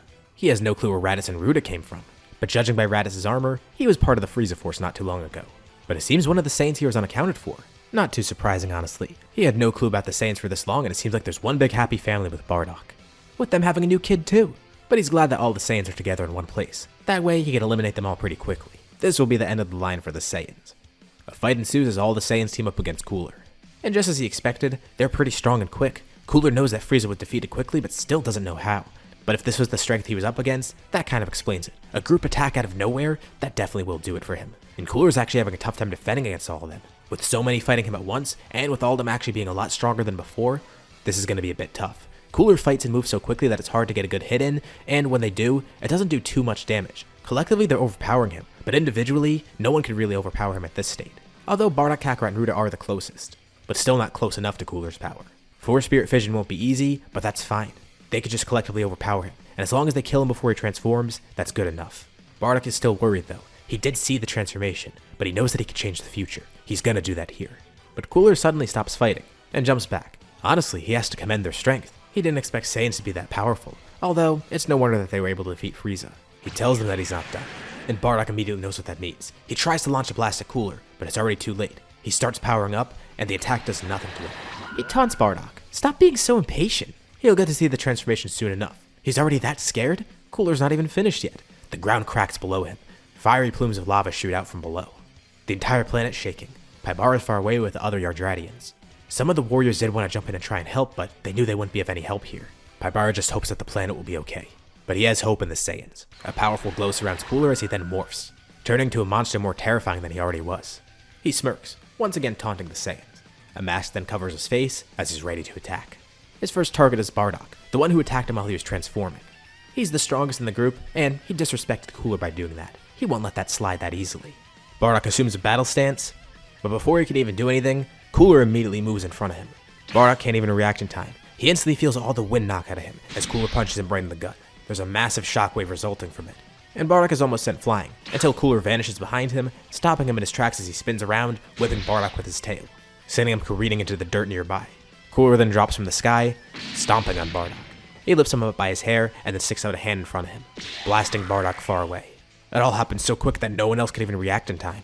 Vegeta just stands there with complete shock. Gine's furious and tries to locate Bardock's energy, just to make sure he's fine. And then she teleports away. She tells the others she'll be back soon, teleport away if they need. Kakarot and Ruda then attack Cooler from both sides, with Raditz jumping in too. They have direct hits with all their power, but it does nothing. The three even all jump back, sticking their hands out together in front of them, charging a massive blast launch right at Cooler, which he simply just whips away. Nearby, Nappa and Vegeta are just stunned with fear, with Vegeta even falling to his knees. They're doomed. This is too much for them. And not too far away, Bardock is badly beaten, lying on the ground, almost unconscious. Gine is there, glad that she found him, and he weakly tells her they need to retreat. He's too strong. This is unlike anything he's ever felt. There's no way they're going to defeat him now. They need more time. But what about Yardrat? This whole planet is going to be destroyed. Bardock says they could just get everyone to teleport away from here. The planet will be a loss, but they'll find somewhere else to go. He tries to chuckle, but is too weak to. He says it's a good thing that they have a planet where everyone could just teleport away if they need. And he's sure Paibara has it under control as well. He then passes out, with Gine thinking of what to do. Should she get them all to leave? They might not have enough energy to teleport soon enough. Yeah, the other Yardratians might be fine, but her family. If they don't escape quick enough, they'll either die by Cooler's hand, or they'll run out of energy before they can teleport.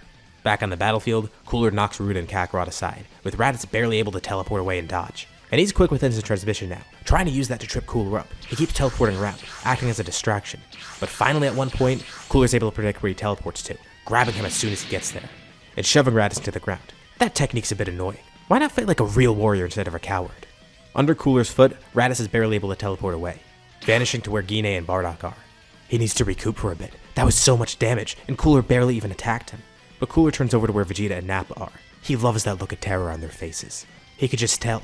The fear that they're feeling is so great that they can't even physically move. It's so funny to see. Kakarot and Ruda are barely standing, and he commends them. For Saiyans, they are decently strong, but he's had his fun now. He defeated the strongest one, and he doesn't think fighting them any longer is going to be too fun for himself either. Plus, seeing the Saiyan Prince cower in fear like that, it's pretty nice. Cooler jumps up in the air. Kakarot and Ruda are scared about what he's about to do, and Kakarot then realizes he's charging an attack. Cooler lifts a finger up, and a large ball of energy begins charging above him. It starts as a small orange glow at first, but continuously grows in size. Where Bardock is, he's fading in and out of consciousness. All he sees is the orange glow. Not even sure what it is. No, this can't happen. He tells Gine and Raditz, get everyone else to leave, all the other Yardratians. They need to go now. He wasn't strong enough. This planet's gonna be destroyed. But he wonders if they'll even be fast enough to do that. He doesn't know when Cooler's gonna launch the attack. And they'll need to find somewhere to go too. He didn't expect him to destroy the planet right away. And Raditz is angered. He knew this might happen, but he then has an idea. There's one shot at victory. Kakarot and Ruda are still in the fight. They just need to buy some time. And he sticks a hand out, at long range, launching all of his energy towards where Kakarot and Ruda are. And Gine gets up and does the same, using Spirit Fission in reverse basically, giving those other two all the energy that they have left. It's small, but it'll help. Cooler laughs as he launches the Supernova, with Kakarot and Ruda desperately trying to defend against it. They each launch a blast back at it, and they can't push it back. But they feel a sudden burst of power, the energy that was lent to them. It restores them enough, but it's still not going to help them defend against this. The Supernova drives them further and further into the ground. And Kakarot sticks a hand out back at Vegeta and Nappa. He asks them, he needs some energy. Damn it. Well, looks like they don't have any other use for it. So they lend some of their power to them too. They try their hardest, but nothing's working. And it seems the Supernova has defeated them. But suddenly, there's a massive surge in power. The Supernova. It then is launched right back at Cooler. And in the nick of time, he's barely able to grab it, throwing it up in the air, as it careens off into space and explodes. But he looks down, seeing a golden glow below him. But that glow suddenly vanishes. There's no one left there. That Supernova seems to have destroyed them, but then how did it get launched back? And Cooler hears two weird sounds behind him. The same sound he heard when Raditz was teleporting. He turns around and recoils in shock. Standing there is Ruda and Kakarot, both with golden hair. Today's not the day he's gonna win. What's happened to them? They've changed. He has no clue what happened. But the sibling Super Saiyan duo wastes no time. The two of them punch Cooler simultaneously, with each of their fists going right through him. Then they start rapidly teleporting around him, delivering powerful attacks as they do so. Cooler's injured and completely disoriented. How could this happen? But he has no time to even think about what's happening. The two then appear below him, each with their hands stretched above them, and simultaneously they launch a powerful blast directed right up towards him, launching Cooler far away out into space, killing him. The two float there, and they barely have any energy left. They simply power down, falling to the ground below. They're the first Super Saiyans, and they don't even realize it yet. Gine and Raditz teleport over to where Kakarot and Ruda are. Both have now fallen unconscious. Bardock is also barely able to get up, then coming over as well. What was that power that he felt? He saw a golden glow, but he didn't really see much else happen. All he felt was Kakarot and Ruda's energy spiking. But Vegeta butts in. There's no doubt about it. Those two, they became Super Saiyans. There's no other explanation. That power increase, that golden hair, that transformation. Super Saiyan must be that, some sort of transformation that Saiyans can get. And those two have done it. And with both of them still being unconscious, they might not even realize it yet. When they do regain consciousness, they're mainly surprised that they did win there. They thought they were done for sure, but no, they actually did eliminate Cooler. They're not sure how they did it, but they became Super Saiyans. And now, they need to figure out what to do to get that power back and maintain it. And with the two of them being how they are, the two immediately jump into doing that. They kind of think that it might have come out of a mix of sheer emotions and sheer willpower. Something with that, because that's what happened against Cooler. They have no other idea of how it might have been activated. They need it for themselves now. They need to try and figure out how to access it. And they also vaguely do remember how it feels to transform and to maintain it. They try their hardest to replicate it, and try to replicate those same emotions they felt against Cooler. And eventually, Kakarot's able to do it, with Ruda doing it right after. Of course, they don't have perfect control over this. They barely have control in the first place. But now they know how to transform into it at least, and the next step is to learn to actually use it. But not just that, seeing if everyone else can get the same form as well. Of course, the rest of the family wants it, with Vegeta and Nappa also thinking that they need it too, but at the same time they feel like maybe they could discover it on their own. They don't want to stay around this family any longer. They kind of want to go off on their own. Especially Vegeta. If he's going to become a Super Saiyan, it's going to be on his own terms. He'll figure out a way to do so. He knows he can. He's an elite prince after all. He's definitely got that power in there somewhere. Gine gets more into training. While she wasn't really too much of a fighter before, all the recent events kind of pushed her into doing so. And not to mention, her whole family is fighters, so it's natural that they're going to rub off on her. And Bardock's pretty happy because not only is his wife now a new training partner, or rather a consistent one, but she's improved a lot as a warrior from when she last was one. Back when she was part of Bardock's squad, she wasn't really the greatest warrior, but now she's a lot better as a fighter, and he's glad to finally fight alongside her again, instead of only having her help a little bit in battles. And Bardock wonders, when is his family going to become Super Saiyans? If that's even possible. It might just be exclusive to Kakarot and Ruda. He doesn't know for sure. They still have no clue what Super Saiyan is. But Bardock has a strange vision one day. It's his whole family, standing together, and it almost looks like all of them are Super Saiyans. He can't tell for sure if that's what it is, but it does kind of seem like that. But it's weird because all the visions that he's had so far have been warning him of threats. Like, for example, Cooler. He saw that so long ago, thinking it was Frieza actually, but it did turn out to be Cooler, a new threat. And remembering back to it, it did seem like it was just Cooler arriving on Yardrat. The vision's very brief, and he wonders why he sees it in the first place. And he tries to take note of the location this time.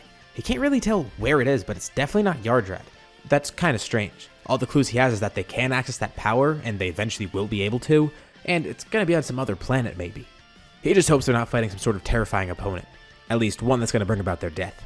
But them fighting together as Super Saiyans, that's definitely gonna be pretty fun. He just wonders what's gonna bring it on, because it's definitely not gonna be anything normal. And now we enter a pretty sizable time skip. The family pretty much enjoys their lives as is. There's no threats out there for them to face. About 2 years pass in total.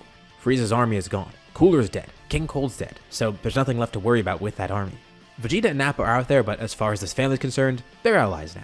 Raditz even got a scouter from them too, which is a pretty great way to contact them whenever he needs. Or vice versa. It's not like he's going to talk to them all the time. I mean, it's pretty awkward anyways, and he doesn't have a need to. But it's there in case anyone needs to contact them. And sometime after the time skip, sure enough, Raditz is contacted out of the blue, and he can't really believe it. He didn't really expect that, and he wonders if they need something. And they actually do need something. Vegeta and Nappa are on some random planet right now. It was one that was previously owned by Frieza, and they basically just use it as their own base. I mean, it's not like anyone else is living there or using it, and it's a good place for them to just stay for now. But somehow, someone was able to find them there. Vegeta and Nappa tell Raditz that they learned about something pretty strange. They were visited by what appears to be another Saiyan, and something's really suspicious about this guy. Apparently it has to do with them making some sort of new Planet Vegeta, and he really has no clue of what's going on. He's mainly asking if Raditz knows anything about it, and then Raditz hears another man on the line, that other Saiyan that Vegeta was talking about, asking for them to come here. The more Saiyans, the merrier. It is a new Planet Vegeta after all. Since Vegeta and Nappa aren't too sure if they could trust this guy either, it will be better to have some allies with them. They power up, making the man kind of cower in fear of how strong they are, surprised at the strength of Vegeta. And then out of nowhere, a group then teleports in. It's not just Raditz, it's his entire family actually. They see a man kneeling there, looking surprised, not only at Vegeta's power, but to see these people just teleport here somehow. He clearly is a Saiyan, and he introduces himself. His name is Paragus. He's been looking for Vegeta forever, wanting to make a new planet in his name. They'll restart Saiyan society, and with all these people here, it's definitely going to make it even easier. There is one issue though. There's a Saiyan that's been attacking them, an evil Saiyan actually. So it's not just Paragus, but there's also another Saiyan out there apparently. Vegeta needs to defend his new throne, and Paragus needs his help. He also says he has his own son there too. And while everything seems kind of off-putting, the family isn't really too concerned because if they do encounter any sort of threat there, they're more than confident in their current powers. And Vegeta kind of guessed that too. He and Nappa have grown a lot stronger since they last met. Honestly, the main reason that Vegeta contacted Raditz is because if he needed to get out of there, being able to teleport out of the planet is a pretty good way to do so. For all he knows, he could be walking into some sort of trap. Or flying into it, I guess, because now the ship takes off, heading towards that new planet Vegeta. Of course, Paragus is leading him into this trap. He has a pretty good trap for Vegeta, and it's good that the others are getting involved too because they seem to be his lackeys. Either way, the only thing he really wants is for Vegeta to die. And it seems like he is going to get that wish. And once they arrive on the planet, they meet his son. Or at least they kind of meet him because Paragus keeps him away. It's Broly, who looks to be a pretty, well, not intimidating Saiyan. He's not very talkative and he seems kind of weak on the surface. Except at one point when Kakarot and Bardock notice something. When they lock eyes with Broly, something snaps within him. He seems to start getting angry, and they're not sure why. Is he just like sizing them up or something? No, that can't be it. It has to be something else. And Bardock tries to remember. Broly. Where did he hear that name before? Paragus is able to control Broly at first, but Bardock begins racking his mind trying to remember where he heard it. And he feels like he might have heard it when Kakarot was first born. Like right away after he was born, he was in a nursery with one other Saiyan. That might have been where he saw the name Broly. In case it's not clear now, we're going with Z Broly for this one and not Super Broly. But he wonders why Broly seemed to get angry when he saw them. Even Ruta he was somewhat angry with due to her resemblance to Bardock. But he can't really tell what it was, and it's irking him because Bardock thinks something is wrong here. Everything about this doesn't seem right, but especially that Broly guy. And at one point, it's too much for him to control, especially with all these people that look like Kakarot, especially Bardock who literally just looks like the spitting image of him. Paragus tries his best to calm Broly down, but doesn't work. He can't control the power. Broly can't contain it, and they realize a fight's about to break out. And Kakarot's ready for it. He'll stand up against the Saiyan because he doesn't think that he's going to be any sort of a challenge. But that power, he starts to feel it, and he realizes that this guy might be stronger than he looks. Paragus begins panicking and immediately runs away, trying to see if he could escape. He already knows they're doomed here. Well, at least Vegeta's going to die. If not from the comet, then it's going to be from Broly. Broly powers up, surrounded by a fierce green orb. He bulks up considerably. First with his hair taking on a bluish hue, and then fully transforming as it turns greenish almost. The family stands together looking on in awe. Is this a Super Saiyan?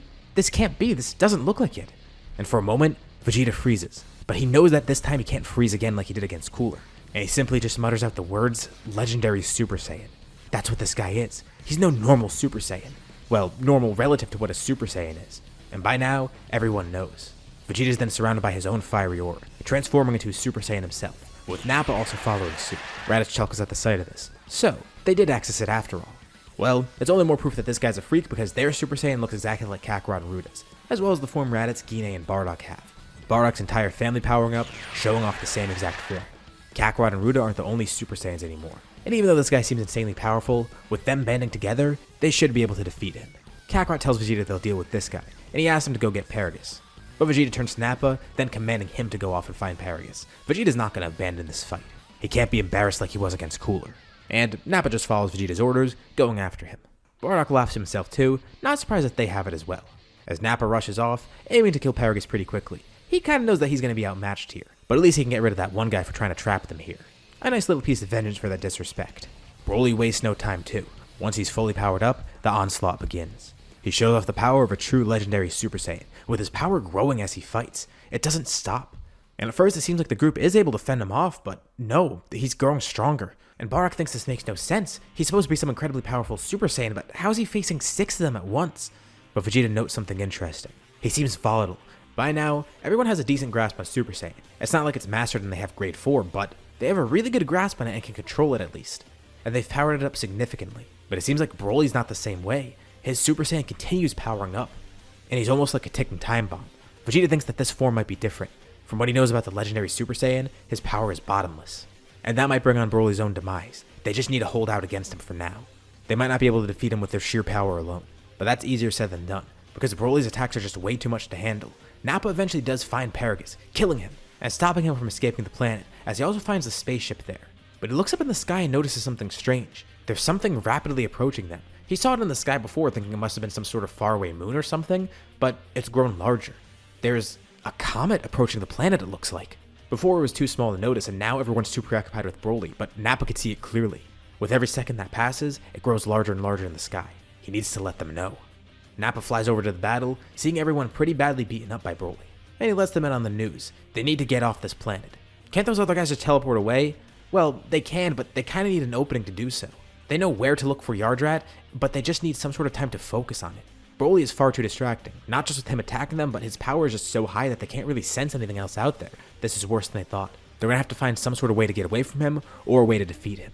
And the former might actually be the harder option. But Gine has an idea. Well, if he is a ticking time bomb like Vegeta says, why don't they just set that bomb off? One powerful attack, that's all they need. But how's that supposed to work? They can't even defeat him as is. But she has a great idea. They just need someone to land the finishing blow. And Bardock knows exactly what she means. And he looks to Kakarot. He's the strongest of the group as of now. Bardock's been trying to catch up, but he knows Kakarot's taken the mantle, and he wants him to do this. Kakarot still doesn't know what's going on. But Gine explains, Force Spirit Fission isn't really going to work that well against Broly, but instead of taking Broly's power, why don't they just separate their own power and give it to someone else? Basically using Force Spirit Fission in reverse. They've done it before to fuel Kakarot and Ruda against Cooler, but this will be different. Kakarot needs to charge one massive attack, and Bardock asks him to channel the energy. It's one hell of a gamble, but it should work. Kakarot holds a hand out in front of him, and then jumps back. He raises that hand in the sky, telepathically communicating with them all. Lend him that energy. The family continues fighting Broly alongside Vegeta and Nappa. But as they fight, they use Force Spirit Fission on themselves to lend energy to Kakarot. And it's kinda tough to steal some from Broly, but they are able to take a little bit from him. This is basically using Force Spirit Fission in reverse. While they are taking some energy from Broly, most of it is just them sending their own energy out to somewhere else. Vegeta and Nappa remember this against Cooler, and reluctantly do give Kakarot some of their power, thinking that this is the best shot of it working. Broly looks around trying to find Kakarot again, but Ruda and Bardock take his focus. Fine then, he'll kill those two first, and he'll make Kakarot watch everything as well. He knows Kakarot's there somewhere. He's gonna make him suffer, as well as everyone else around him. And Kakarot's not gonna get away with this. His power continues growing, it's maximum. And these other Saiyans aren't gonna make it out of here alive. Kakarot continues charging energy. He's surrounded by a brilliant blue glow, with all the energy flowing into his hand. And then he holds his hand out in front of him, seeing a ball of energy charged in it. He grasps it, with all the power flowing into it. His hair flows fiercely. His aura grows more intense, gaining a blue hue as well. He could barely contain this power. Is this what Broly's power feels like? Being able to barely contain all that energy? He can't think on it for too long. All he knows is that he has to use this power against Broly while he has it, before it all leaks out. He teleports back into the battle, with Broly glad to finally see him again. Now we could slaughter Kakarot for good. He charges into Kakarot, with Kakarot blocking his attack with a single arm. And Broly can't believe it. He actually felt pain from that. But Kakarot blocked his attack. He didn't attack him. Why did that hurt? What changed about him? He shouts. His aura flares up once more. And Kakarot says this is where it ends for Broly. And now he finally remembers. He knows why Broly's mad at him. He remembers that brief moment where they're in the nursery together. Saiyans do have a great memory after all. And he taunts Broly. If his crying annoyed Broly as a kid, then Broly's probably gonna get really annoyed with what's about to happen next. And Kakarot's kinda glad to stick it to him. He jumps back, planting his feet firmly on the building nearby, using it as a footstool to launch himself off of, rocketing towards Broly at massive speeds. Broly whips his hand back, charging an attack, throwing it right at Kakarot. But Kakarot jumps right through it, with a fist out in front of him, cutting cleanly through Broly's attack, and then charging all his power into his fist right as he hits Broly, hitting him right in the spot where he was stabbed as a kid. Kakarot punches clean through him, and a deep blue glow fills the area. Broly's aura dissipates, and then is replaced by a fierce blue one. Broly's launched to the sky, and begins warping. The green and blue energy surrounds him. He can't contain it anymore. Kakarot's attack. It was a critical blow. Kakarot then tells everyone they need to get out of here. They all fly away, as far as possible, as Broly explodes in the distance. The meteor is getting closer and closer to the planet, but they still can't sense Yardrat. Broly's own energy is blocking it, especially with that attack that Kakarot launched. And as they're flying, it hits Bardock. That was his vision. That's what he saw. They would all stand together as Super Saiyans against a common enemy. But still, they're not able to get away from the planet. Although, there's one course of action they could take. The group all stands together, exactly mirroring Bardock's vision, except this time with Vegeta and Nappa. This comet won't defeat them, and they charge all their power together, launching a collective beam at the comet, completely disintegrating it, not only saving themselves, but inadvertently saving all the inhabitants of this planet too. And just as the comet's destroyed, Broly's energy fully dissipates, and they all power down. Vegeta says they didn't really need to do that, and Kakarot partially gets it, but also wanted to do it on a whim. Plus, he did have some extra power to get rid of, and it would have been a shame to let it go to waste. Wait, he still had extra power? How strong was that attack he used against Broly? Well, they probably won't truly know. Vegeta and Nappa immediately have a new goal in mind. They've become Super Saiyans, but it appears that's still not enough. They don't know what it is about these other 5 Saiyans, but somehow, their power keeps increasing by the day. They continuously break their limits and defeat even stronger foes than the last. Vegeta thought he was at the peak of Saiyan performance, but multiple times that was proven wrong. There's always someone stronger out there. They'll find a way to truly surpass this family once and for all. And not just with the Super Saiyan, with something else. They'll go even beyond Super Saiyan. They'll find a power beyond that. Although he does have to admire how quickly they've grown. They truly have the resolve of Saiyan warriors. He's especially surprised in Raditz, someone who was once the weakest in his group, who is now showing much more promise than before. But Vegeta and Nappa still believe it's best to go on their own, just like they were before. And as for Bardock and family, well, they're just gonna return back to Yardrat. They do kinda wanna explore the universe though. Yardrat is nice, it's peaceful there, and they know the planet well if they've lived there for so long. But they kind of feel like they can go to other places. Especially with the ability to teleport literally anywhere they want as long as they can sense it, this is something that does cross their mind. But for now, they will just stay here. It is easier after all. But while Yardrat is peaceful, of course there's always people out in the universe looking to cause trouble. Bardock hasn't had any visions recently though. He wonders if they're truly going to encounter some huge threat, something that they really can't handle. But for now, he feels content. It's the first time in a while he's felt this way. The first time he wasn't worried about someone coming to attack them. There's no Frieza, no Cooler. Vegeta and Nappa are on good terms with them. And while there was Broly, that was kind of a one-off thing. And after all, Paragus and Broly were more so after Vegeta than them. It is a good thing they were there though, because otherwise Vegeta and Nappa would have been completely decimated. But there's no one else that's out there looking for them, right? Well, the series isn't over yet, so obviously there is. But it's kind of from an unexpected place. An old enemy that Bardock fought long ago. With Frieza, King Cold, and Cooler being completely destroyed, there's a power vacuum out in space. And it's not that someone's going to try and take that vacuum. It's more so that the fact that the power vacuum exists, well, it's costing people money. Mainly people like the Heeters. Business hasn't been so great lately. Without Frieza or Cold, they haven't really been as successful. Frieza and Cold had a much wider reach, and working with them allowed them to make a lot more money. Business is a lot tougher now, so every planet counts. And recently, they actually lost a planet that they had in mind. One that they were going to try and clear out, but surprisingly, it appears the planet might actually be stronger than they thought. Currently, it's an unnamed planet, but it's actually the same one that Paragus claimed as new planet Vegeta. The Heeters actually had their eye on it, but they don't really have much control over it, so Paragus was able to go there, taking control of it himself. They have been monitoring it and picked up a lot of huge powers there. Also, a comet almost struck it and somehow was just blown up instantly.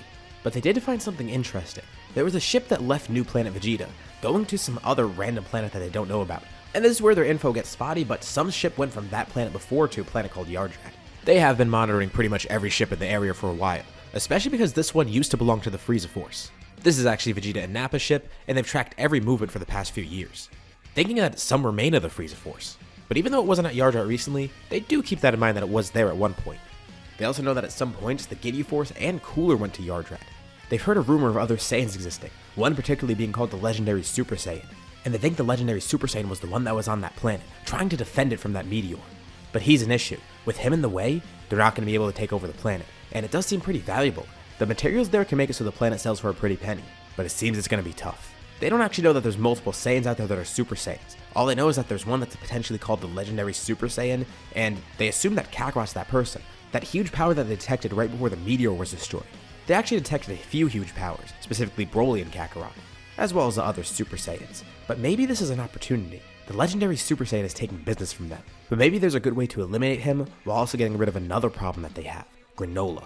It's perfect. They'll send Granolah to get rid of the legendary Super Saiyan, and hopefully they'll just destroy each other. Granolah stands no chance against the legendary Super Saiyan, and they tell him about the job, hoping that he goes out and he's completely fine just taking care of it himself. And Granolah can't believe what he's hearing. Frieza and Cooler are gone, and he's been living a life of relative peace because of that. Well, besides the fact that he's working for the Heeters, he's just glad that Frieza and Cooler are dead. But hearing that Saiyans are still alive, especially one called the legendary Super Saiyan, that doesn't sit right with him. Especially because this Saiyan might be a threat to him. He has access to space travel apparently, and with him going between planets, maybe he's a mercenary as well.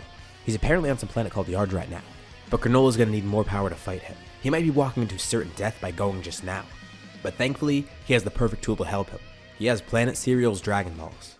He has to be stronger than the legendary Super Saiyan, asking for power far beyond that. He could use this to finally get rid of the Saiyans, especially if there's a supposedly berserk Saiyan with huge power out there. Who knows if he's the next on his list?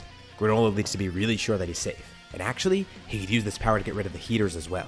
The wish does compress his lifespan, but actually not by a lot. Surpassing everyone in the universe in Dragon Ball Super took basically his entire life. But here, the leap in power isn't going to be nearly as massive, especially because he isn't competing with people who are literal gods. His wish is essentially putting him far beyond Broly at his peak. Maybe it takes off a year at best. Pretty insignificant to someone who could live 200 years. It might even be less than that. Point being, he doesn't hesitate at all. He makes the wish, gaining the strength and finally heading out for Yardrat. He does his research on this planet, and apparently the people there have pretty weird powers. He wonders why the Super Saiyan was going here. And the weirdest part is, as he looks into the data that the Heeters gave him, the ship never went directly from Yardrat to new Planet Vegeta. There's actually been multiple ships going between planets. Paragus actually went to Vegeta and Nappa, with Raditz and family then teleporting over there, then going to new Planet Vegeta. But there actually was a point before where they saw a cooler ship going to Yardrat, with rumblings of him being defeated by a Saiyan there, with the ship then leaving that place too. Really, they have no data about what's going on. They've actually tracked multiple ships jumping between planets. They don't know who the legendary Super Saiyan is. He lands far away on the planet, locating a couple of signatures from far away. This is perfect. If there are actually Saiyans here, if he could just snipe them from far away and get rid of them without them even noticing, that would be perfect. None of the powers here seem particularly high. But as he scouts around, he does come across people that clearly look like Saiyans. One of them is a large man with long hair. He definitely looks like a Saiyan, and his armor is a dead giveaway as well. It's a male and a female Saiyan fighting. He'll take both of them out. Raditz and Ruda are training together right now. So they're not completely off guard, but still, they aren't expecting someone to attack them. And at the very last second, Raditz senses a power spike nearby. This causes him to turn around, shifting his body just enough so he's not hit in a vital point, but still, he's hit by one of Granolah's sniping attacks. Immediately after, one comes right towards Ruda too, and she's barely able to teleport out of the way, going right to where Raditz is, using this to quickly avoid the attack.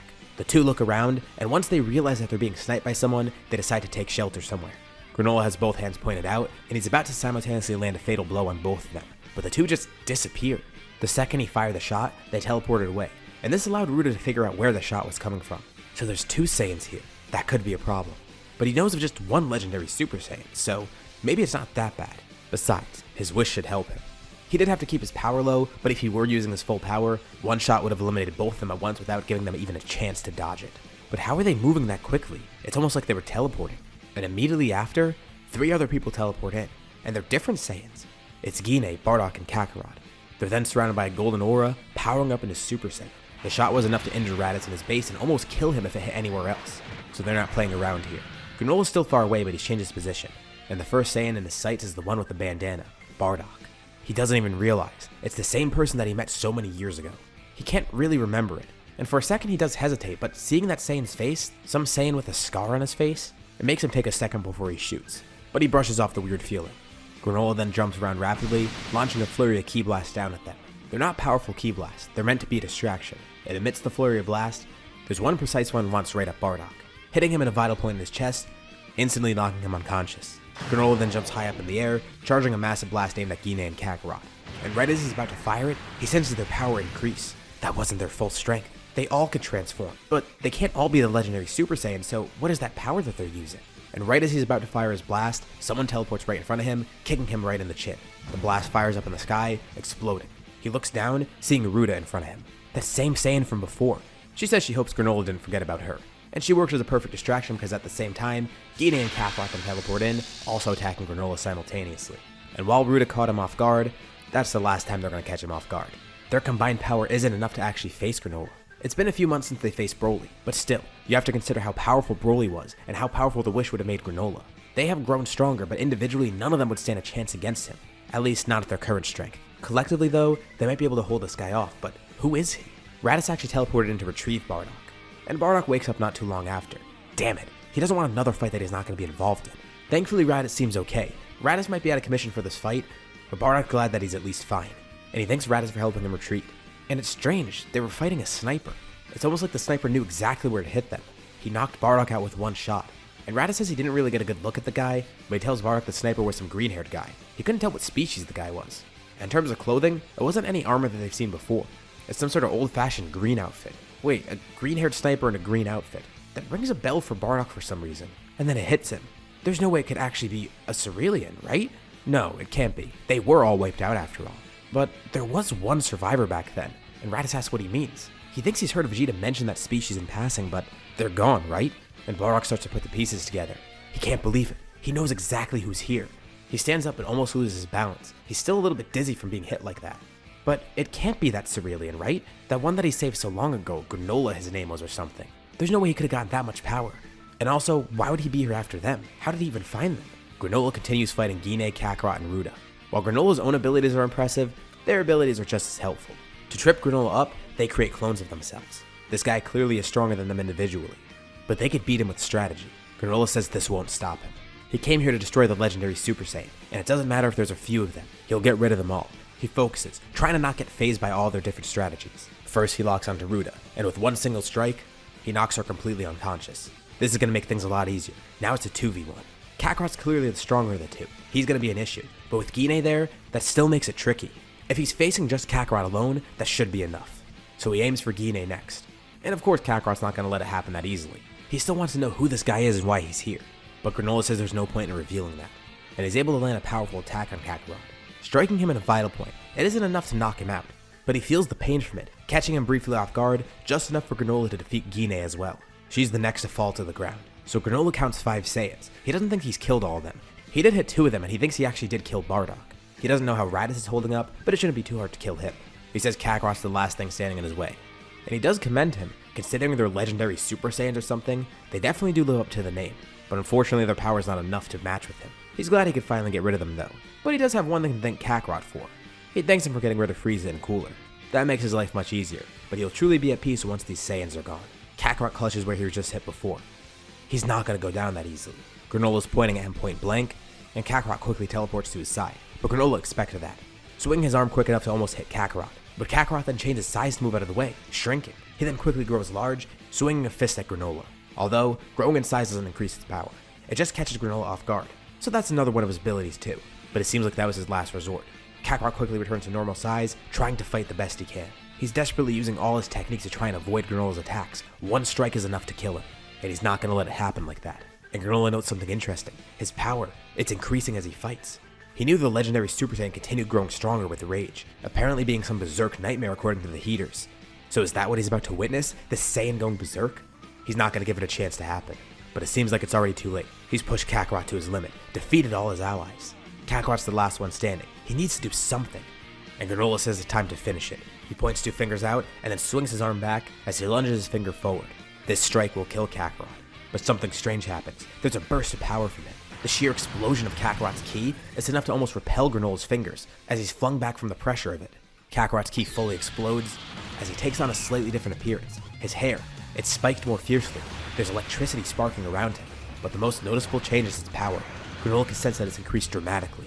Kakarot doesn't even realize it in the heat of battle, but he's ascended the power of a Super Saiyan. He vanishes from sight once more, and Granolah tries to predict where he'll be, but Kakarot's just teleporting rapidly around him. He's too fast now for Granolah to track. Even with his expert eyesight and reflexes, he can't defend against it. Kakarot's able to finally catch Granolah off guard, hitting him with powerful attacks, dealing significant damage, and he holds nothing back. He'll defeat this guy once and for all. So this really is the power of a legendary Super Saiyan. But Granolah doesn't get it. He wished to be stronger than that legendary Super Saiyan. Did he just grow stronger than the wish made him? No, that can't be it. He's got to be missing something. The two get ready to clash once more, but right when they're about to, Bardock then teleports in the middle of both of them, having a hand stretched out each side, telling each of them to stop. He tells them calm down, this is a misunderstanding, and he looks over and sees how fierce the battle truly has gotten. Ruda and Gine are unconscious on the ground nearby. Granola's pretty badly beaten. So is Kakarot, but he's gained a new power as well. And he can tell the power is almost consuming Kakarot, but he tells him to just calm down a moment. Same for Granolah. Granolah asks how he's still alive. He thought he killed that guy, and why is he trying to stop this? But once Bardock gets a good look at him, it confirms everything. It's exactly like he thought. This is the Cerealian he saved so long ago. Wait, what does he mean? And he asks Granolah, doesn't he remember? Back when the Saiyans originally attacked the planet, Bardock was there. He was there with Granolah, his mother, and Manaido. He fought against the Heeters, and Granolah could barely recall it, but that does sound familiar, and he knows the name of his mother and Manaido. But this isn't making sense, and Bardock could tell. He said something correct. Yeah, Manaido. Ask him. He remembers Manaido survived. If Granolah truly doesn't believe them, he could ask Manaido. And Kakarot's just as confused too.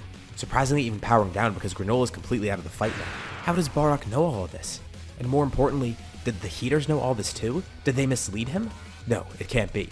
Granolah doesn't know what to think. Clearly, there's a lot of explaining here to do. Mostly on Granola's part though. He still doesn't fully trust them, and he barely does remember Bardock after all. But he's starting to put the pieces together, and not just that, Bardock knows about them. He knew his name, where he's from, he knew what happened there. He knows about the Heeters and everything. It makes too much sense to not be true. And they also learn of how Granolah got so powerful. This is the first time that they actually hear about the Dragon Balls too. Bardock does feel like he remembers something about Manaido making a wish though, but he can't quite put his finger on what it was. There's something that you collect and then you could summon a dragon and make whatever wish you want. But clearly Granolas are pretty dangerous. He did have to give up some of his lifespan for it, but considering he could live almost 200 years, it's not really too big of a deal for him. It makes everyone wonder what the Dragon Balls are actually truly capable of. There has been rumors about them, some sort of wish orbs or whatever, but that's kind of besides the point right now. Bardock knows that the Heeters are still out there according to what Granola's saying, and he kind of wants to put a stop to that, especially because they could still be an issue. Yeah, they got rid of Frieza and Cooler and all, but someone's going to want to have to fill that power vacuum, right? And that means it might be the Heeters. And Granola's going to bring them back to Cereal to finally end this. They clearly want to get rid of the Heeters as well. And Granolah could see the flaws in his thoughts. He was clearly misled. These Saiyans aren't the ones he's supposed to be attacking. The legendary Super Saiyan is dead and they actually killed him. They also killed Frieza, and they killed Cooler too. They're not his enemies. If anything, they should be his allies. They need to get back to Planet Cereal as quick as possible. They don't know what's going on there with the Heeters. Unfortunately, they can't sense anything over there. Granolah points them in a vague direction for where it might be, but there's no powers to be sensed there. Looks like they're gonna have to go the old-fashioned way, getting on Granola's spaceship, being taken over there. But mid-flight, Bardock then suddenly senses a huge burst of power, seemingly in the direction of Cereal. And Granolah recognizes the energy that goes along with it, that it feels like Gas's power, but different somehow. He doesn't know what happened, but it can't be good. Bardock can't recognize it because he didn't know how to sense Ki back then. But that was the same person he fought so long ago. He defeated Gas once, and he'll defeat him again. He tells Granolah to grab onto him, as everyone then teleports over to Planet Cereal, with the ship being set on autopilot. They arrive there right away. The sky is dark, but the darkness is dissipating. And they see the Heeters standing there with Gas, as the Dragon Balls shoot up in the air, then spreading. The Heeters are surprised to see them back so soon. They don't even know how they got back here that quickly. And not to mention, Granola's brought some guests with him. So, Alex steps up. Tell them they're just a little bit too late. They could already tell why Granola's returned so soon, especially with what seems to be some Saiyan allies. But like he said, it's too late though. They've already made a wish to make Gas the strongest in the universe. And for the record, right now, there's actually not anyone really too much stronger than them. So the wish makes him the strongest in the universe, but relative to where everybody is now, since anyone like Buu or Moro that could be stronger are actually dormant at the moment. Kakarot's essentially the bar for the strongest mortal at the moment, having barely just surpassed Granolah with his new power-up into Super Saiyan 2. I know I'm going off on a little tangent, but just to explain it so you guys don't think Gas is like, Ultra Instinct Goku level or whatever like he was in the story. It's adjusted here. Point being, Gas is now the strongest, and this group will have no hope of defeating the Heeters. And there is kind of an issue here too, because everyone here is a little bit injured. They didn't really get much time to heal after the encounter with Granolah. It's only been a few hours or so. So they're still a little bit beaten up, but they've at least recovered some of their strength. But Granolah says it won't matter. With their power banded together, it should be enough to defeat Gas, even if he did wish to become the strongest in the universe. And the Heeters immediately recognize something, with Gas easily noticing this. First their eyes lock onto Kakarot, but then they turn over to Bardock. He looks so familiar, and then they realize, the Saiyan with that hairstyle, that scar, that face. There's no doubt about it, that's the Saiyan that they encountered so long ago. He's still alive after all this time, and that's the one they sent Granolah after? They didn't really have too much info either. They actually did assume that there was a legendary Super Saiyan out there somewhere, and they're now just figuring out it's a group of Super Saiyans actually, with one being that same Bardock that they fought before. and Alex says there's no time to hesitate, immediately ripping off Gas's necklace, causing him to unleash his instincts, going berserk. But Bardock's not too fazed. He says he can handle this. He's seen this before, and he's defeated Gas once in the past. Not to mention, they've had their share of berserk foes. One of their most recent was Broly after all. Fighting someone berserk like this shouldn't be an issue, especially with their collective power. Kakarot powers him into Super Saiyan 2. You know, this is probably a good thing. He didn't really get the chance to test this out against Granolah, and now he could finally fight someone who's not only going to give him a good match, but someone who really does deserve the beatdown. Because honestly, he's pretty pissed off that they did this. Attacking them out of the blue is one thing, but tricking someone else to do their dirty work, that's incredibly cowardly. Kakarot's going to show them what true strength is like, strength acquired from hard work, not acquired from a wish like that. And Bardock likes the way his son's thinking. Ruda, Gine, and Raditz stand beside them too. And Ruda points out that there might be a flaw in their little wish. It's the same one that Granolah should have noticed before when they fought him. Sure, Gas might be the strongest in the universe, but that's on an individual level. They probably didn't anticipate that he'd fight so many people at once. If they're able to beat Granolah, they'll beat Gas too. Gine and Raditz actually attack the rest of the Heeters, not wanting them to meddle in the rest of the fight, while Ruda joins Kakarot, Bardock, and Granolah, facing Gas together. Granolah uses his abilities to his advantage, trying to mostly attack from afar, with everyone taking advantage of the fact that Gas is actually berserk right now. He's not going to fight as well as he should, even if he is really powerful. Bardock knows this is different. Broly at least had some sort of cautiousness when they fought him. His power was ever growing, and while he was berserk, he kinda did know what he was doing at least. Gas on the other hand is completely berserk. This will really work towards their advantage. And with a combined effort from all of them, they're actually able to defeat Gas, especially once Raditz and Gine join back in, giving them even more of an advantage in power. Stopping Gas before he gets control of his instincts, before he truly becomes a big threat. Alex, the last one left, pretty badly beaten up by Raditz and Gine. Granolah stands above him, pointing down at him as he charges a blast. He knew the Heeters were bad news, but didn't think they would stoop to this level. At least he could finally be rid of them and finally live in peace. Alex says it wasn't supposed to go like this, and in his last breath, he actually commends Granolah for seeing through that. He took him for a fool, but clearly, he underestimated Granolah. And Granolah says nothing back as he simply fires a blast right through Alex's chest. And now with that threat gone, everyone's safe. And Granolah brings him to Monaido too, who also confirms everything that Bardock was saying. And Granolah can't believe it. So it is true. The Saiyan was here so long ago. It seems fate brought them together once more. And honestly, Bardock is just as surprised. Monaido's glad to still see him alive, and the fact that he has a family too and seems to be thriving. But Bardock's glad that the two of them are still okay. He did risk his life basically saving them after all, so seeing them after all this time, it's good to see that they turned out well. And even though Granolah got kinda misguided along the way, at least now he's free from the Heeters, as well as free from Frieza and all. Granolah does profusely apologize, but also thanking them for everything else. Bardock was responsible for killing Frieza. He and his family also helped against Cooler, and the legendary Super Saiyan who was actually real apparently. He didn't actually know about Cooler either. So hearing that not only are they real, but the fact that Bardock and family defeated them, it's pretty mind-blowing. Granolah's ship then lands nearby, having been piloted by Oatmeal. And Granolah offers them a ride back, but Bardock says even though their energy's low, they know exactly where to go and what to look for when finding Yardrat by now. Who knows, Bardock might visit here again sometime, as he and the family teleport away, with Kakarot being the last one left behind. He thanks Granolah for the fight. Because of him, he was able to ascend his limits. And you know, he doesn't want that power Granolah has to go to waste. It would be a shame if that wish was thrown away. Granolah did give up a little bit of his life after all for it. And even if it doesn't seem like a big amount in proportion, Kakarot says he should make use of that. And Granolah smiles. He guesses Kakarot's right. Maybe someday they could fight again. Granolah actually kind of enjoyed it, and Kakarot chuckles to himself, waving at the Cerulean and the Namekian, simply just saying, see ya, as he teleports back to his planet. So, where do we go from here? There's not too much going on right now. There's another passage of time. Kakarot tries to get a better control in Super Saiyan 2, of course, and eventually tries to help the rest of the family access it. Bardock's actually the first one to get it after Kakarot, with the rest of the family following suit. For Raditz, it's kind of strange because, well, with all the hair he has being so spiky and all, it's a little bit more annoying for him. But hey, he loves the fact that he's this powerful, the fact that his life turned out like this. Vegeta, Nappa, even Frieza, all these people he surpassed. He's no longer some weak low-class Saiyan. He's with his family, he's thriving, he's stronger than ever. But that does make him wonder, where are Vegeta and Nappa? But Bardock tells Raditz something pretty surprising one day. He had a vision of Raditz fighting somebody. Well, he couldn't see Raditz's face, but it was unmistakable. That long Super Saiyan hair that he has. It seems like, once again, they were fighting on Yardrat, and he easily defeated some sort of pink foe. And this gives Raditz a bit of an ego boost. So it's his time to shine, it seems. Well, he's not going to stop training anytime soon. Continuously working on his strength, trying to grow as strong as possible. He is fated to defeat some threats soon after all. But Bardock wonders who it is that's supposed to show up. Well, at least he knows whoever it is, they'll be able to win against him. Or so it seems. After this time skip, nothing much happens for the moment. The group does keep their eye out for any threats, but they don't really see anything. No one lands on Yardrat, and it doesn't seem like there's anybody here. They can't sense anything. They are relatively relaxed, but still, a little bit on edge. Until one day out of nowhere, Kakarot's energy suddenly vanishes. Everyone's off on their own, and they sense Kakarot's energy briefly spike and then completely diminish. They can't even teleport over there because they can't sense him anymore, so they just fly over to his general direction, eventually finding him out in the middle of nowhere. He was in the middle of his own training, and he's on the ground bleeding from his side. Raditz charges some energy in his hand, giving some of his own to Kakarot so he could speak, lifting his brother up. What the hell happened? And Kakarot says he's not too sure. Some guy appeared out of nowhere. It's almost like he had instant transmission. He just teleported in.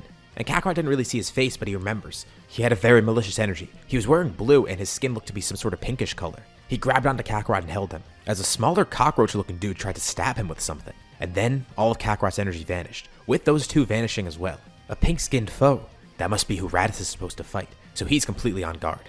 And they look around trying to sense any power that they can, and they don't feel anything on the planet. But then, Gine notices something strange. Maybe they're not supposed to be looking on Yardrat.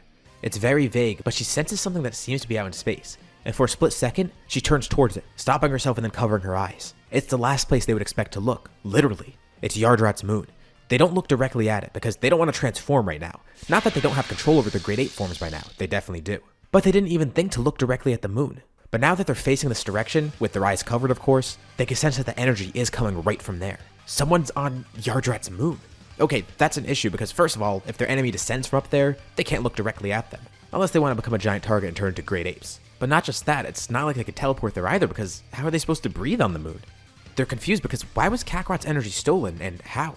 But suddenly the energy on the moon disappears, spiking nearby once more. Raditz is then grabbed, and they clearly see who's doing it. There's a tall, demonic looking man, and a smaller guy. The smaller guy stabs Raditz, taking his energy and then disappearing, with the pink man standing behind. And this makes Bardock kind of panic a bit. Raditz was supposed to be their key to defeating them. Well, maybe one of the others can do it too, but he foresaw Raditz doing it, and now he's out of commission. His energy's completely gone. But whatever. Bardock, Ruda, and Gine all power up into Super Saiyan 2. They'll defeat this guy easily, and the man introduces himself as Deborah, and he's ready to fight. Ready to lay his life on the line for Babidi. And this fight does give Babidi a little bit more energy, but not really too much because Deborah is facing 3 Super Saiyan 2s who are incredibly powerful even individually, so it's not like he stands a chance here. But it's not like Babidi really needs much more energy. He's planned this out perfectly. He landed on Yardrat's moon not too long ago, knowing there were some strong powers here. He just needed to siphon some energy from some of them, and then he'd be able to revive Majin Buu. Buu would simply wipe them out, and then he could start his universal conquest. Immediately after the group defeats Deborah, they sense a powerful malicious energy spike, in the same direction as the moon. But this time, Babidi doesn't teleport in.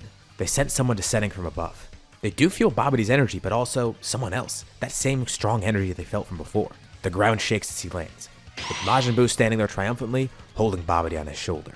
They have no clue what this is or why they're being attacked. But then Bardock realizes, this is the guy in his vision. This is the guy that Raditz was fighting in that vision. They should be fine here though. Kakarot and Raditz need to heal up a bit, but Bardock, Ruda, and Gine will be enough to hold them off. It does have to do with Raditz after all. Something he does will defeat Majin Buu. Not to mention, Bardock thinks Force Spirit Fission might help here. One decisive attack could really finish him off easily. They all start fighting. And then, Bardock notices something strange as he tries to use Force Spirit Fission against this guy. First off, he is able to return some of the energy to Raditz and Kakarot, fully restoring them. But he feels like there's another presence within Buu. And Gine feels it too. And on a whim, she decides to separate it, with Babidi telling them to stop. They don't know what they're doing. And Buu starts screaming. They rip these two powers out of him, with Gine successfully using Force Spirit Fission to separate him. And it's two oddly dressed guys, one of whom looks kinda like Majin Buu actually. And Babidi cowers in terror. No, this is bad. Not only did they free the two Kais inside of Buu, but this means Boo's gonna be completely uncontrolled. He's gonna go back to his purest form. This isn't good. But before Babidi can panic even more, he then backs up into Raditz and Kakarot who are standing behind him, towering above him and looking down. And the two brothers look at each other. How should they pay this guy back for stealing their energy? And Kakarot says he has a good idea. This guy does look like a bug after all, so they should probably just squish him. And Raditz says he likes that idea. Babidi quickly puts up a barrier, but Kakarot and Raditz power up into Super Saiyan 2, lifting their feet high up in the air, and just simply stomping on Babidi, cracking right through his barrier and killing him. Disgusting. Well, at least that's one guy dealt with. And they look over to the rest of their family seeing those two people laying there, with Buu struggling in pain, as he begins getting smaller and smaller, morphing into something even more terrifying. But now he's smaller. He looks way different from before. Standing there is Kid Buu, who beats his chest and shouts. And immediately, he aims a hand down at Yardrat, trying to blow it up. But Rude is able to act quickly, teleporting right in front of him, grabbing Kid Buu's blast and pushing it right in front of his face, launching him far up into the sky, being injured by his own attack. But of course he regenerates. What the hell is this guy? Why'd he just try to blow up Yardrat on a whim? But Bardock isn't worried. He still remembers the prophecy he had of Raditz defeating Buu. Yardrat was intact, and Raditz still should be able to do it. But then they sense something even stranger. They sense familiar energies heading towards the planet, and Raditz immediately lights up. He recognized that energy. What great timing. It's Vegeta and Nappa. But why are they heading here? Out in space, Vegeta and Nappa are getting closer and closer to Yardrat, and then they sense Buu's power. They don't know what that is, but it seems like they're fighting someone right now. What a good coincidence. It seems like they showed up at the right time. They did travel here for a reason after all, so this might be a good showcase for why they're here. The group noticed that Buu actually got a little bit stronger when they removed those people from him. They have no clue what's happening here, or especially why he even transformed in the first place. They don't realize that the Grand Supreme Kai was kind of mellowing Buu out. Now they have the completely unrestrained Kid Buu, with him blindly using 100% of his power at all times, making the fight tougher, especially with how unpredictable he is. He's a completely savage fighter. It's like he fights with no rhyme or reason. The group is able to hold him off at least, and they actually feel like they might be able to defeat him. It's a little bit tough because he can regenerate from pretty much anything. They need to hit him with one attack that's so strong, it completely wipes him out. And if they were to combine all their powers together, it could be enough, but there is kind of an issue there. They're not all at their full power right now, especially not Kakarot, who is also the strongest of the group. But thankfully with everyone at Super Saiyan 2, it is just enough to hold him off and push him back at least, as they try and work out some sort of other plan to defeat him completely. But the energies that they sense getting closer, Vegeta and Nappa, they land on the planet, and just as they expected, it is those two Saiyans. They're not too sure why Vegeta and Nappa are here in the first place, but it's pretty good timing. Buu notices the ship, trying to launch a blast at it, but it's easily blocked by Bardock and Gine. The ship lands safely and Vegeta and Nappa jump off, asking what the hell's going on. Bardock says they came here at kind of a strange time, and Vegeta can see that they're clearly fighting some sort of strong foe. Vegeta sensed that power from so far away, wondering what it was. It's completely unhinged. But he smiles and tells Bardock he doesn't have to worry about it. He'll handle it from here. Bardock warns Vegeta he's gonna die if he goes up against this guy. He at least needs to work alongside them. Actually, yeah, that would be great. If Vegeta and Nappa worked alongside Bardock's family, that would easily kill Buu. But Vegeta says there's no need for that, as he powers up, transforming into what looks to be his own version of Super Saiyan 2. Bardock tells Vegeta to knock it off. Yeah, it's impressive that he got Super Saiyan 2 on his own, but that's still not going to be enough to defeat Buu, especially not alone. Just combine their powers together and that'll work. He can't get cocky here. This guy's a completely different animal than what they're used to fighting. Nappa also powers up too, and tells Bardock to trust them. They do really got this. They're not actually done powering up. What do they mean? The auras of each of them grow fiercer and fiercer. The electricity sparking around them, it becomes more frequent, more violent too. They each let out an ear-bursting scream, and Bardock watches from behind them. He doesn't see their faces, so he doesn't see much change in Nappa at first, but as he's looking at Vegeta, he notices that as his energy increases, his hair is growing longer. The rest of the family has a different view. They can see that their faces have completely changed. Nappa's mustache has turned into a longer beard, and each of them have lost their eyebrows. The power-up completes, and it's astonishing. They can't believe what they're seeing. What is this power, and how did they even achieve that? Nappa goes in first, acting as a distraction for Buu, but Vegeta reminds him to make this as quick as he can. Nappa hits him with a flurry of attacks that completely catches him off guard, then lifting two fingers up as he performs a giant storm, launching Buu high into the air. And Vegeta jumps up, almost looking like he just teleports up there with how fast he's moving. But he's not using instant transmission, that's just his pure speed. As Buu flies up, Vegeta flies up even faster, meeting him mid-air, taking the pose of a Gallic gun. Staring Buu in the eyes, he launches the Gallic gun right towards him point blank. The beam careens across the planet, illuminating everything purple, launching fire into space. And from the ground below, Nappa launches his own blast, opening his mouth as wide as possible and launching a beam from there. And Bardock tells the rest of them, try to use Force Spirit Fission if they can. And it kinda works, but then Buu is just completely destroyed. They're able to steal some energy from him, which even does go back to Kakarot and Raditz. But they're surprised it took that little to destroy him. Was that really the power of Vegeta and Nappa that did all that? They did help by weakening Buu a bit, but still, they can't believe what they just witnessed. And Bardock then sees, that was his vision. That wasn't Raditz that he saw in the vision. The Saiyan with long hair, it was Vegeta. The two power down, descending to the surface below. And Vegeta can see they look pretty confused. They must not know what Super Saiyan 3 is. There's a third level? And Vegeta and Nappa explain. Not too long ago, they unlocked Super Saiyan 2. But they knew there had to be something beyond that. They have sensed the rest of the family's power after all. And they heard about this form when Raditz told them over the scouter, after the encounter with Granolah. And Vegeta and Nappa were looking for new ways to surpass their limits. If there's planets like Yardrat, there's gotta be other places too that they could train on. So they started doing their research, trying to look anywhere possible that they could find. And remember, they did take over an abandoned Frieza Force base. It wasn't completely destroyed, and there's a lot of data there, especially on the ships, that they were able to access. They found one particularly interesting planet, one where time flows pretty slowly. They didn't believe it was true, it sounds too good to be possible, but it actually was true. This is the same planet that Frieza went to train for his black form. As of the time of recording, we haven't seen anything about that planet, and I doubt we even will, but just know that yes, it is that same place. And that's why they were able to unlock Super Saiyan 3 so quickly. Sure, in this normal time, it was pretty quick, but in their time, they've actually trained for a few years to unlock this. Although, they realize that Super Saiyan 3 works better in places where time doesn't flow, or doesn't flow as quickly as it does here.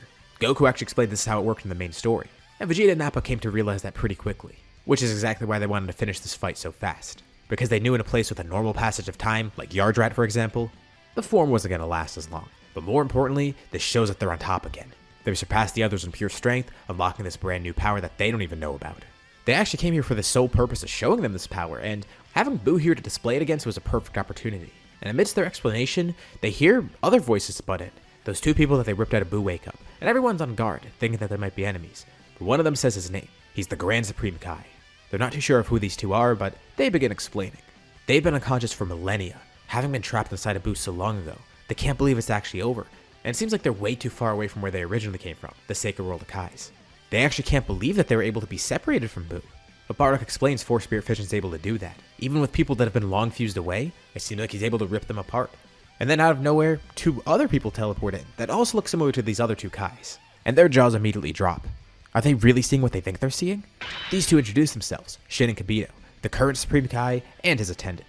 It's unfortunate for the Grand Supreme Kai to learn that the other Kais are dead, but the East and South Supreme Kai survived at least. With the East Supreme Kai, Shin being the one to take the reins of everything. Hopefully he's been doing a good job. Yeah, about that. Well, looks like they have to catch up on their own time. The Grand Supreme Kai thanks these Saiyans for helping, and Shin is surprised that it's Saiyans that were responsible for this. So they freed the Kais and killed Buu, and it seems like they're actually good people. He hasn't really kept up with the Saiyans in a while. He knows they were all killed decades ago by Frieza, but he's amazed to see that some are still alive and are this powerful, and this good. The Grand Supreme Kai wants to express some sort of gratitude. He could show them, probably, a greater power. How about that? They all seem to be worthy warriors, and he would love to train one of them. But Vegeta and Nappa decline. They're glad of their power for now, and are more focused on trying to improve this in whatever way possible. Bardock and Gine actually decide they want to stay here. It's been a little too hectic recently, and they'd rather just live a simple life on Yardrat like they have been living. They'll work on their own power if needed. So that leaves their kids. Kakarot and Ruda actually decide they really do want to go to the Sacred World of Kai because this sounds interesting. Learning about magic and such, that could be really cool. Especially training with someone like that, it sounds like it's a great opportunity for them. Raditz does consider it, but instead, he decides to go back with Vegeta and Nappa. It's been a while since they worked together, and they did make a pretty good crew. And they should be happy because now Raditz will be the weakest one in the crew once again. But he promises he will catch up to them and get Super Saiyan 3 for himself as well. And that settles it. Everyone's now going to go down their own paths. Raditz joins Vegeta's crew once more, hoping to learn Super Saiyan 3, but not by going on that planet that makes time flow a lot more slowly. Bardock and Gine are going to stay here on Yardrat, and Bardock does have his own plans of what to do. As for Kakarot and Ruda, they're going to go train with the Kais now. Excited to explore this brand new figurative and literal world of power. Now we enter a brief passage of time. As for Bardock, his plan was to find someone that they met recently. Well, someone that his family met recently, and someone that Bardock has actually known for a while. He seeks out Granolah again. He still does seem to have that great power that he got from the Dragon Balls, and he's able to bring Granolah back to Yardrat.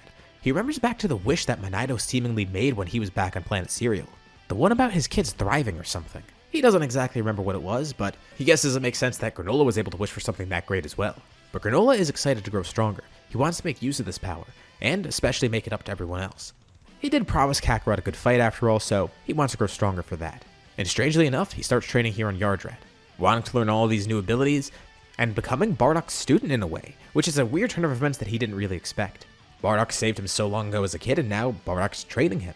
This could be a fun pastime, especially if there's any threats in the future to Planet Cereal. He does want to be able to use his power for good at least, trying to defend it somehow. But a new character enters the story. Well, someone new to this tale at least, but someone who's been around for a while. Beerus finally awakens. Wondering about where he could find this new rival, a Super Saiyan god or something he thinks it is. Whis thankfully tells him that there's a handful of Saiyans left. Some of them are actually on the Sacred World of Kais right now. Wait, some of them are trading with the Kais? That sounds like a Super Saiyan god to him. I mean, they're trading with gods, so they probably have some sort of godly abilities as well. And he's definitely interested to find out, so immediately he heads over there. And there he comes across two Saiyans. They actually seem to be siblings. And even more surprising, the South Supreme Kai and Grand Supreme Kai are back. And then he notices another Kai, the Elder Kai. He's out of the Z-Sword. Considering he was the one who sealed Elder Kai, he kind of wants to know what happened here. So those two Saiyans have actually been training here for a while, and at one point they did pull the Z-Sword, and they accidentally broke it. And Beerus hears about how the other two Kais came to be as well. They are actually the ones who invite these two Saiyans here. So from what Beerus hears, these two seem pretty powerful, and he wants to hear about that Super Saiyan God form. And they actually have no clue what that is. They know what Super Saiyan is, they also know what Super Saiyan 2 and Super Saiyan 3 are. But they don't actually have some sort of Super Saiyan God form, if that's what that even is. It could be a person, it could be something else, they don't know. and the Grand Supreme Kai is about to butt in, but then Beerus says that he wants to fight these two, just to see what their current power is. So they power up, but they don't physically transform. Their hair and eyes get a little bit more defined, but that's really it. They don't look too much different, they just have a fierce white aura surrounding them. They say they can thank the Elder Kai for this. This is their new peak of power, the ultimate form. When they freed him, he was able to unlock their potential, allowing them to use all their power just by transforming into whatever this is. And Beerus is pretty shocked to see, even though they haven't physically changed much, their strength has definitely increased a lot, but it isn't really too much compared to his at least. It definitely is a noticeable increase though, and he wonders how that'll work for them in the future. But for now, he does want to learn about the Super Saiyan God because maybe it's even better than that. And the Grand Supreme Kai finally steps in. Beerus was too hasty in fighting them. He actually does know about the Super Saiyan God, and gives info about what he knows about it. The Grand Supreme Kai has spent his time back trying to catch up on everything, trying to learn as much about the universe as he could, mainly to learn about what he's missed, and he had come across the Namekian Book of Legends, learning about the Super Saiyan God as well. From what he remembers, the ritual needs 5 Saiyans to channel their energy into 1 Saiyan. And Kakarot says that's not going to be too hard, they know more than enough Saiyans for that. And they definitely seem righteous in his mind, and they are all Super Saiyans too, so that should make it even easier. And those Saiyans gather on the planet. It's very easy because, as for Bardock and Gine, they're able to teleport in, also with Granolah, who's just there for the show essentially. And Raditz teleports in with 3 other Saiyans, Vegeta, Nappa, and someone who looks like a shorter Vegeta. Is that another Saiyan that they didn't know about? And Vegeta introduces them. This is his brother Tarble. With so much free time in their hands, he finally sought out his brother, trying to get him part of his new crew. Although it's kind of a weird crew because they're not really doing too much of anything. They're not going to be pillaging things like before, obviously. And it's really just a group that hangs out together, pretty much. Growing as strong as they can, with Vegeta also wanting his brother to partake in that. But that's kind of besides the point. He wonders why they were called here. And then he sees Beerus and starts trembling in fear as he, Vegeta, and Nappa all kneel down. Bardock actually has kind of heard of Beerus, but has never seen him in person. Vegeta actually has seen him, and Nappa and Raditz know a little bit more about him because they were close with Vegeta. But everyone's pretty terrified by him once they learn more about him. Although it doesn't really matter too much because he's happy. They got more than enough Saiyans here for the ritual. So, the ritual is done. And Beerus wants it to be between Kakarot and Ruda. One of them can become the Super Saiyan God. So the two have to settle this somehow. Well, honestly, neither of them really likes the idea of just being handed that sort of power because it wouldn't really be theirs. But it still does sound cool too. So the two settle it with a game of rock, paper, scissors. Kakarot wins, meaning he gets the ritual and gets to get this great power. The ritual is done and it works the first try, with Kakarot ascending into the air, with his hair and tail turning red, as he transforms into the first Super Saiyan God. The Kais look on with amazement, and Beerus is delighted beyond belief. That's definitely what he was looking for. This is his rival, there's no question about it. A fight ensues between the two of them, and even with Kakarot's great power, of course he isn't going to surpass Beerus here, but he does give Beerus a good enough fight to keep him interested. He definitely sees potential with this, especially with the great power that the Saiyan had beforehand. He could probably do even greater things. Not to mention Ruda too, that other Saiyan that he was fighting before. He thinks Kakarot's sister could do just as well with this, and who knows, maybe there could be even more Super Saiyan gods as well. The best part is, this planet is the perfect place to fight, because the sacred world of Kais is so durable and so large that they're able to fight to their heart's content. The only better place would be space, but Kakarot can't go out there obviously. Either way, Beerus is pleased, and he says this isn't the last they'll see of him. He'll be back soon enough, and he wants Kakarot to grow even stronger. But not just that. This does seem like an interesting group. They basically did bring 3 Kais back after all too. They defeated Frieza, they defeated Cooler, they defeated one of the greatest evils in the universe, Majin Buu. And now, it's this. There definitely is a bright future ahead of them, and more importantly, a bright future ahead for Universe 7 as a whole. The Kais are back, Beerus is awakened, and he's more content than ever seeing all these rivals. As he and Whis head back to their planet, Beerus is getting pretty excited. After some time, Kakarot eventually does end up on Beerus' planet, training there alongside his sister Ruda. Beerus brings her along because he knows that she might have a similar power to Kakarot. She's able to get the Super Saiyan God form as well, and just as expected, the two siblings are at a similar level of power. Beerus is pretty impressed. This just makes things even better for him. Not only does he have one rival, but he has 2 of them, each equally powerful, each Super Saiyan gods. While they're training here to their heart's content, everyone else is pretty much left to their own devices. They can't really train with Whis since Beerus doesn't want too many people on this planet, and also his prophecy did say he only had 1 rival after all. Having 2 here is even a stretch. He's really just taking a chance on Ruda. The others don't really have a strong opinion on either way. It would be cool to grow stronger there, but at the same time, they can make do on their own. So let's see what they've been up to. One day on Planet Cereal, a random ship appears. Granolah's off planet at the moment, but Monito sees this and can easily tell it's trouble. The ship looks similar to the Frieza Force ships that he saw so long ago when they were attacked. Luckily, he has a way of contacting them. He has his own scouter that he picks up, trying to reach out to everyone on planet Yardrat. And instantaneously, the 3 of them appear. Granolah, Bardock, and Gine teleport in. They have no clue why the Frieza Force is here, but they're not going to let it happen. The Frieza Force actually is here looking for the Dragon Balls. They're planning to revive Frieza, but nothing ends up happening because they're stopped pretty much as quickly as they arrived on the planet. And even if more of them show up, it's not really a problem. Granolah can use instant transmission now, meaning the three of them can just teleport wherever they need to be. So they're able to thwart off the Frieza Force, and Frieza never gets revived. But this encounter does lead to something interesting. There are some scraps of the Frieza Force left. And they encounter someone out in space, someone who seems to be searching for the Dragon Balls himself. Actually, he's looking for something called the Super Dragon Balls, but any Dragon Balls will do. And he's able to pry some info out of the Frieza Force before destroying whatever scraps were made. Seems like he has to go to some planet called Cereal. And not long after the Frieza Force arrives on that planet, a pillar of light appears from the sky as two people then appear there. They look kinda similar to Beerus and Whis, but it's clearly not them. The one who looks like Beerus is a little bit bigger and is wearing a different outfit, while the one who looks like Whis also has a different outfit, and is a woman. The Beerus-looking one steps up to Granolah, wondering if he knows anything about the Dragon Balls, or even better, the Super Dragon Balls. And Granolah's immediately on guard, but he doesn't do anything because he can tell that this guy's probably the same ranking as Beerus. Is there another god of destruction? He thought there was only one per universe. And the guy tries to break the ice. Look, he knows there's Dragon Balls here. He heard it from the Frieza Force, and if anything, he did them a favor by destroying whatever was left of them, blowing up that ship out in space. They might have been attacked again. And it seems like they're already pretty fearful of him, so he introduces himself. His name is Champa, although he wonders why they're so fearful of him. Have they already met Beerus as well? They learn more about Champa and Vados, seeing that he's from another universe, Universe 6 actually. And it's not like they're gonna lie to him either, they're terrified. And he finds out that apparently they met Beerus because he was seeking out some Super Saiyan God. And they wonder if that's why he's seeking the Dragon Balls. Is he looking to find his own Super Saiyan God? Champa says he was actually looking for the Super Dragon Balls, and he was just gonna use these regular Dragon Balls to find them. He doesn't say what he was actually gonna wish for with the Super Dragon Balls, not that they even know what that is.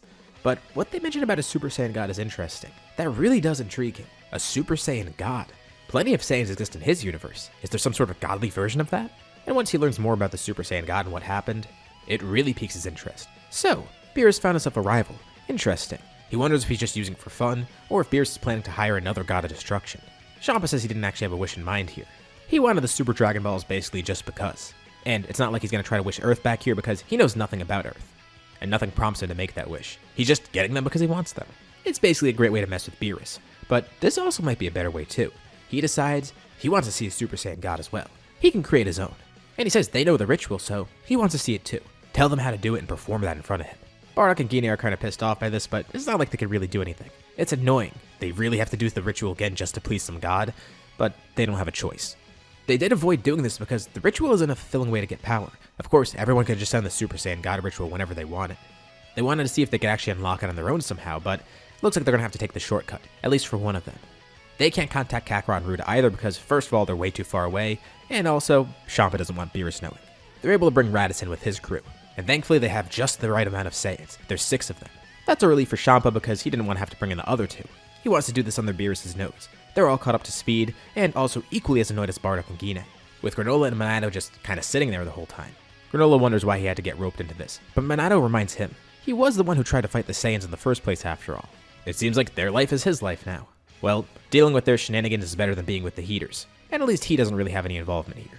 Bardock decides he'll be the one to take the ritual, and no one really has any qualms against it. So, they perform the same exact ritual, but on Bardock this time. And Bardock's kind of blown away by the power. It's intense. It's a completely different type of energy than what he's used to.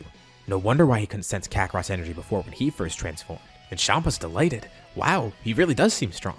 And Bardock wonders if Champa's trying to fight, but he doesn't really want to. And they're starting to see that he's actually a lot more lazy than Beerus is, and is really doing this to just mess with him. Although it is interesting.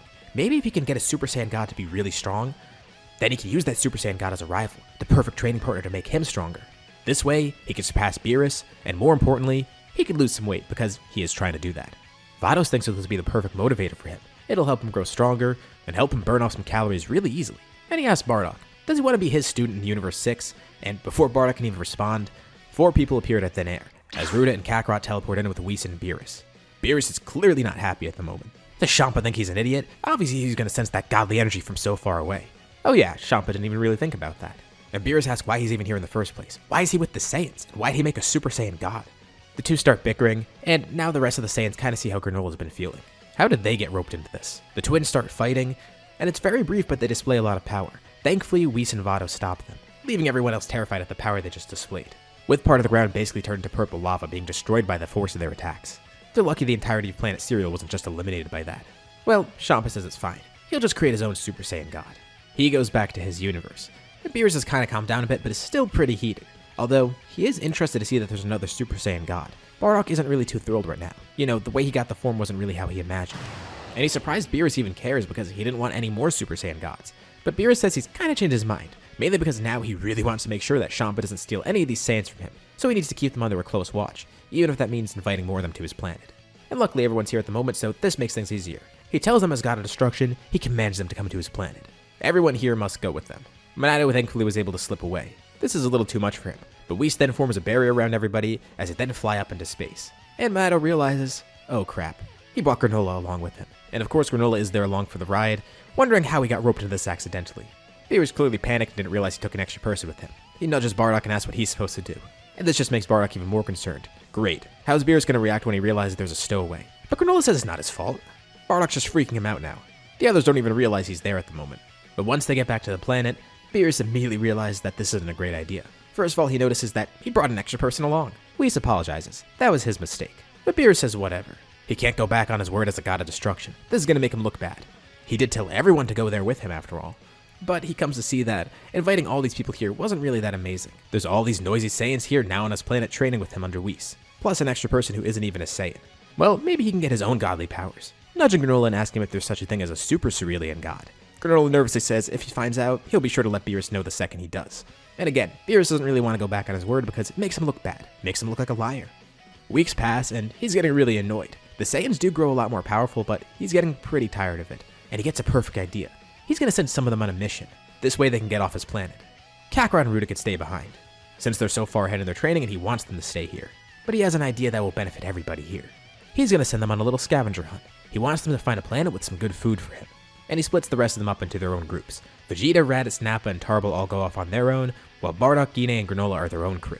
So what are they doing again? They're finding food for Beerus? Yeah, well, he kind of rephrases it. He wants them to find some intelligent planets. He judges the quality of the planets by their food, because if they can make great food after all, that means they probably have a pretty powerful and smart population. He is trying to make it seem like he wants them to find better planets just because, but really, he's just looking for better food. The two crews separate. Vegeta's crew focuses on trying to find planets with strong powers. It is what Beerus said after all, and that's probably going to be the easiest way for them to find new planets in general. Sure, they could use the Frieza Force's data to try and look at different planets, but they wonder if they could discover something brand new. Plus, with Raditz on their team, transportation is going to be really easy because they could just teleport wherever they sense these new powers. Although, they are going to have to drift out in space a bit just to find out where they're going. And after some time searching, they eventually come across some planet where they could sense a power far away. Something strange about the planet though. As they look into the data about it, it does seem to be something that is marked by the Frieza Force, but it seems to be a completely useless desert wasteland. There shouldn't be any intelligent life on this planetoid, so why are they feeling that huge power spike? And furthermore, Raditz notes that something is very weird about the power. The one that they sense feels like somebody that they should know, but at the same time it feels completely foreign. But they descend on this planetoid called Vampa, and at the same time they descend, almost completely unnoticed, Vegeta feels like he senses someone leaving the planet at the same time. It felt like multiple energies in one, but he doesn't know what's going on. Meanwhile, Bardock's group does basically the same thing, being led to a planet that they don't know the name of at first. It was small, but there was a brief spike in power that they sensed.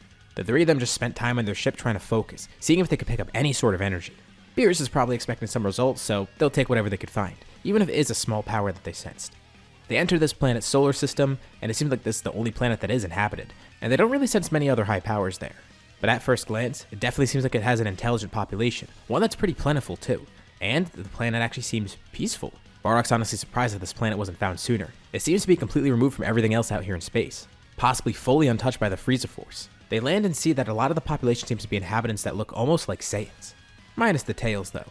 They're humanoids that seem very civilized and relatively passive, except for a few here and there. Whatever the species is, they at least blend in because they do look like it, but their clothes don't really blend in, so they do stand out a little bit. So they go to a less densely populated area, trying to figure out where they are. And for some reason, Bardock thinks this place seems somewhat familiar, but he can't put his finger on why. But then it finally hits him. This is the place where he was initially going to send Kakarot to, and a place that they use as a backup. He's never actually been here, but he's known about this place forever. This is planet Earth. It's crazy to think that it's actually like this. So what's actually happened with Earth so far? We're 10 parts into this story and we've seen nothing about it. So let's go into a brief history lesson. With no Goku, things definitely went very differently. And let's focus on the Dragon Balls and everything surrounding them. Bulma initially tried to get the Dragon Balls for herself, although had to give up on it because it became far too dangerous, especially once the Pilaf gang got involved. But they never were able to get Dragon Balls for themselves because some of them were a little bit tough to get. But another force came in and eventually was able to swoop them up pretty easily. The Red Ribbon Army was able to procure all the Dragon Balls. They had more than enough people to do so, and if anyone stood in their way, they were just simply threatened or killed. With the Dragon Balls in their possession, Red was able to finally make his wish to simply be taller, and a lot of people in the army didn't like this, especially Black. He tried to stage an insurrection against Red, but it didn't really work out too well. The internal conflict was squashed pretty quickly, and now Red's satisfied with his wish, wondering if the Dragon Balls will return, but he's not really too focused on it. He got what he wanted. He's finally at a normal height. The army kind of stays in the background, eventually becoming a more covert group, a faction that works purely behind the scenes. The Pilaf gang tries to get the Dragon Balls again, but they're never successful, mainly because they get in the way of the Red Ribbon Army, which is a pretty bad enemy to have. They do almost release King Piccolo, but the Red Ribbon Army pretty much destroys them completely. They never have the chance to release him, and no one even knows about their plot to release him, so King Piccolo stays sealed away. As for the Turtle School, Roshi does obviously encounter the Red Ribbon Army at one point, trying to defend his own Dragon Ball, but it's a pretty useless endeavor. He's lucky he was able to escape with his life, and he knows they're up to no good, but he can't do anything against it. He also has his rivalry with the Crane School still, but thankfully his star student Krillin is doing pretty well. Each school is growing uniquely powerful, and Roshi eventually is able to pick up another student, a desert bandit who seeks Roshi out trying to get more power, a man named Yamcha. The Crane School pretty much dominates the tournaments, at least the ones that Roshi's not involved in. Tenshinhan from that school is actually more powerful than them, clearly a very formidable foe. These three warriors dedicate their lives to martial arts, and thankfully for them, there's not any crazy world-ending threats or anything, at least not that they know of. Krillin and Yamcha grow a lot stronger, eventually able to see Kami as a teacher. This leads to Krillin having a stunning victory in the 23rd World Tournament, being the new world champ for the time being. And this is pretty much how their life goes, just dedicated to martial arts with nothing wacky happening. Bulma doesn't even come in contact with most of them. Things have drastically changed. But in the background, there still is the Red Ribbon Army, eventually forming into Red Pharmaceuticals, a company used as a front for the army. Decades have passed, and now someone else controls the army. It's Magenta, who has much more nefarious plans than Red did. Red was content just being taller, and they were making a ton of money, being able to operate behind the scenes, gaining immense wealth and influence. But Magenta wants a different approach. He wants to obtain the Dragon Balls and actually take over, not just operating from behind the scenes. And they do have a strong army, but to really assure victory, they need something like androids. One of their scientists before was working on some of them, and he did hear about the work of Dr. Gero, although he's been dead for a while, due to old age, but his grandson, Dr. Hedo, is there. He's not nearly as nefarious as Gero. He actually is a pretty good guy with a passion for science, working here because the money is great. And Magenta starts to hatch a plan. Maybe he could use this doctor to put his plans into motion. And that leads us to where we are today, when Bardock, Gine, and Granolah arrive on the planet, wondering what awaits them here. As they venture out, Kakarot and Ruda train away on Beerus' planet, while Vegeta's group lands on Vampa. Bardock, Gine, and Granolah have successfully made it to Earth, but where are they supposed to go next? Well, the whole reason they came here in the first place is because there was a bunch of strong powers here, so why not try going to the next strongest power that they could find?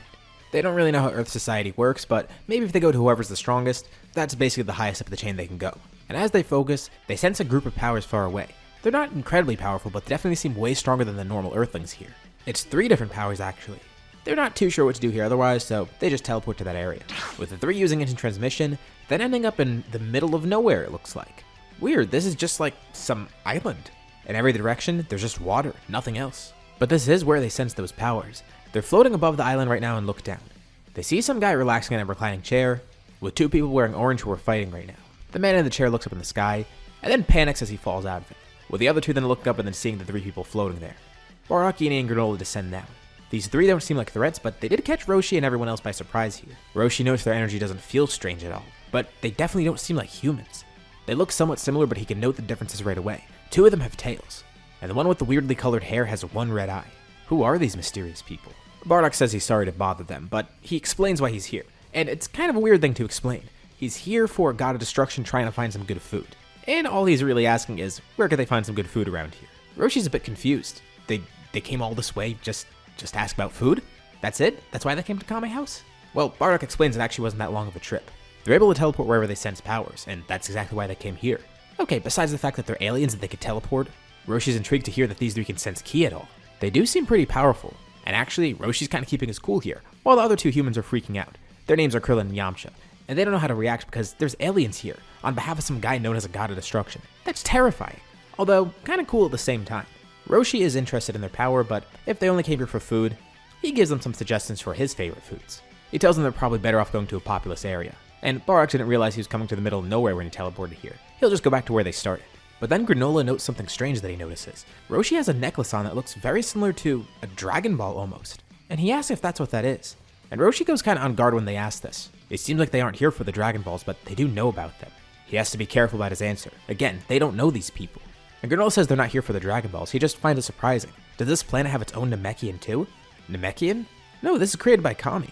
Bardock asks that if by chance Kami is an alien looking guy who's also green. You know, is he like a humanoid thing with antenna and like yellow parts on his arms? Because if that's what he is, then he's Namekian. Well, it's strange for them to find out that their god is actually an alien.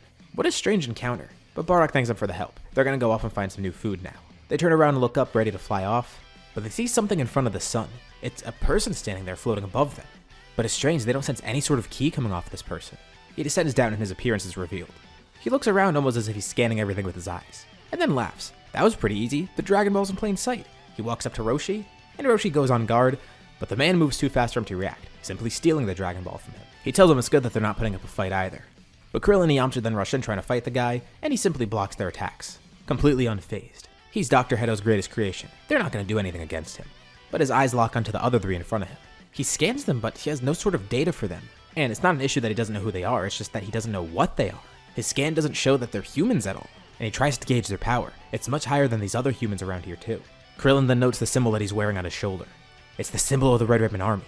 This is one of the new androids created for the army, Gamma 2. He tells them he's not here to cause trouble. He's simply trying to get the Dragon Ball, which immediately sets off alarms for everybody here. Bardock, Gine, and Granolah have no clue what the Red Ribbon Army is, but whatever it is sounds like a problem, especially if they're going around gathering Dragon Balls for whatever. Sending out a guy that proclaims himself to be the strongest weapon in their arsenal. Definitely not a good look. Bardock and Gine then split themselves into multiple people, surrounding him in every direction, and as Granolah tries to scan his body for any sort of vital points, he notices that there's no vital points. He doesn't have a blood flow, he's not even breathing. Normally he'd look for that or any sort of internal organs. But what he's seeing isn't the organs of a human or anything, he's seeing mechanical parts, different pieces in machines. That's why they couldn't sense him. As all the Bardock and Gine clones jump Gamma 2, Granolah tells him to watch out. This guy isn't a living organism, he's some sort of machine. They don't know what he's capable of, but they start fighting him. First in base, and they're actually outclassed by Gamma 2. But then they power up into Super Saiyan, with Roshi, Yamcha, and Krillin just watching on with their jaws dropped. And Gamma 2 actually looking pretty fearful.